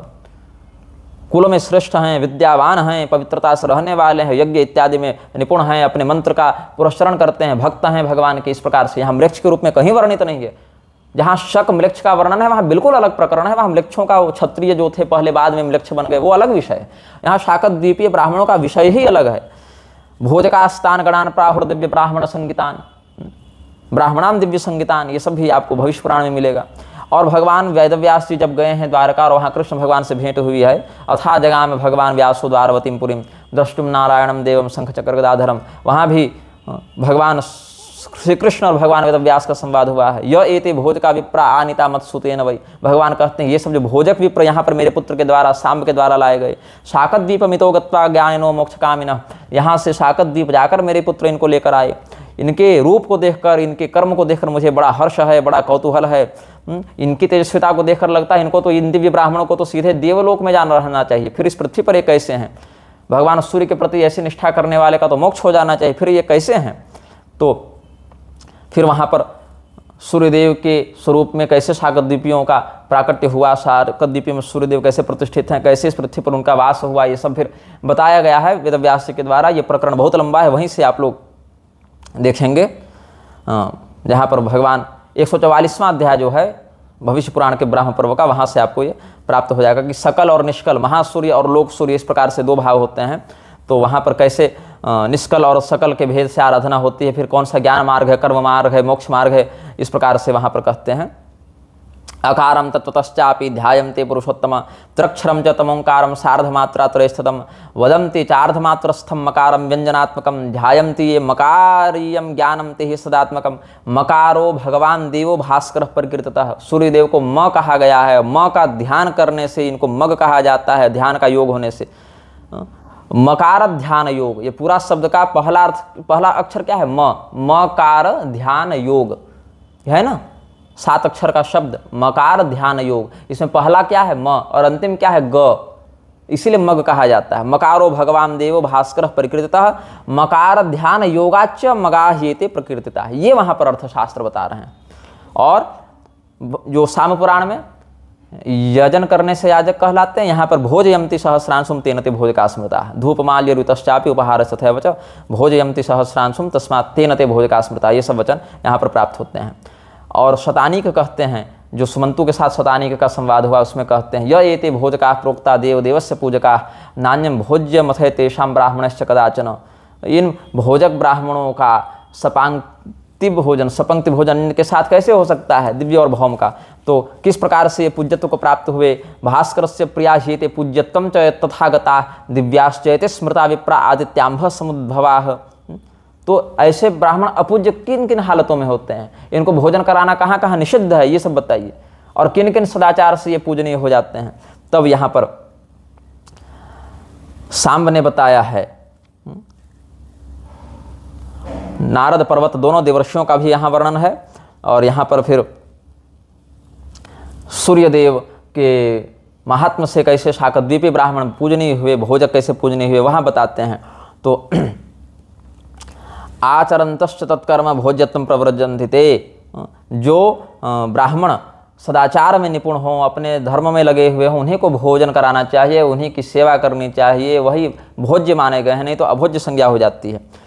तो एवं भोज्या भोजकास्तु न चा भोज्या कदाचन अनुष्ठान विहीनाये नते भोज्यास्तु भोजका, जो अपने कर्म से भ्रष्ट हो गया, ऐसे शाकद्वीपियों का भी सम्मान नहीं कहा है शास्त्र ने। और जो अनुष्ठान विवर्जित भौम ब्राह्मण हैं, जम्बूद्वीपीय ब्राह्मण हैं, उनका भी सम्मान विहित नहीं है। मतलब शाकद्वीपीय हो या जम्बूद्वीपीय हो, दिव्य संज्ञक या भौम संज्ञक, उभय ब्राह्मण अपने स्वकर्म में निष्ठा रखते हुए ही सम्मानित होते हैं, यही शास्त्र की परम आज्ञा है। ये भगवान वासुदेव का मत है। एवं भोज्या भोजकास्तु न चा भोज्या कदाचन, व्यभिचार में रत, मदिरापान में रत, अपने गायत्री संध्यादि कर्म से रहित, संस्कार रहित, शूद्र के समान वैदिक कर्म के प्रति निष्ठा न रखने वाले, अन्य समस्त पातकों से गर्हित, जो दिव्य हो चाहे भौम हो, शाकद्वीपीय हो या जम्बूद्वीपीय हो, समस्त ब्राह्मण गर्हित हैं। और स्वकर्म अनुष्ठान में निरत रहने वाले समस्त ब्राह्मण सम्माननीय हैं, यही भाव है। अनुष्ठान विहीनाये नते भोज्यास्तु भोजका भौमास्तु ब्राह्मणा ये तो अनुष्ठान विवर्जिता तेप्य भोज्या भवन्ति विकर्मस्था विशेषतः। तो चारों वर्णों में भोजक को श्रेष्ठ बताया। चतुर्णाम इह वर्णानाम मुक्ता भोजकमुत्तमम पूजिते भोजके विवीर आदित्य पूजितो भवेत्। शाकद्वीपियों के सम्मान से सूर्य का सम्मान बढ़ता है। जो अपने घर में शाकद्वीपी ब्राह्मणों को बुलाकर सम्मान पूर्वक उनको भोजन कराता है, सेवा करता है, उसको त्रिदेवों का पूजन और भोजन कराने का फल प्राप्त होता है। सूर्यदेव की प्रसन्नता उस पर होती है। चतुर्णाम इह वर्णानाम मुक्त्वा भोजकमुत्तमं पूजिते भोजके विप्र आदित्यः पूजितो भवेत्। भुञ्जते यस्य वैगे हे भोजका यदुनंदन तस्य भुंक्ते स्वयं भानुर्ब्रह्मा विष्णु तथा शिवः। जैसे सभी तेजस्वी सत्व संयुक्त तत्वों में भगवान सूर्य की श्रेष्ठता है, वैसे ही सभी प्राणियों में भोजक की श्रेष्ठता है। यथेह सर्वसत्त्वानां प्रधानत्वे स्थितो रविः तथेह सर्वभूतानां भोजकः पूज्य उच्यते। और विशेष करके जितने भी तीर्थ हैं उसमें कुरुक्षेत्र की प्रधानता, जितने जल धारण करने वाले जलाशय हैं उसमें समुद्र की प्रधानता, वैसे जितने पूज्यतम तत्व हैं उसमें भोजक की विशेषता है। और सौर संप्रदाय में तो और विशेष करके भोजक पूज्य है। जैसे शिष्य अपने गुरु की पूजा करता है, जैसे स्त्री अपने पति की पूजा करती है, वैसे भोजक समस्त सूर्य धर्मावलंबियों के द्वारा भी पूजनीय है। यथेह सर्वसत्त्वानां प्रधानत्वे स्थितो रविः तथेह सर्वभूतानां भोजकः पूज्य उच्यते। तीर्थानां तो कुरुक्षेत्रं सरसां सागरो यथा तथा पूज्यतमो ज्ञेयः पूज्यानां भोजको विभो विशेषेण च सौराणां भोजकः पूज्य उच्यते। यस्य भुंक्ते भोजकस्तु गंध पुष्पादिनार्चितः तस्य भुंक्ते स्वयं भानु पितरो देवता तथा, ये सब कह दिया गया।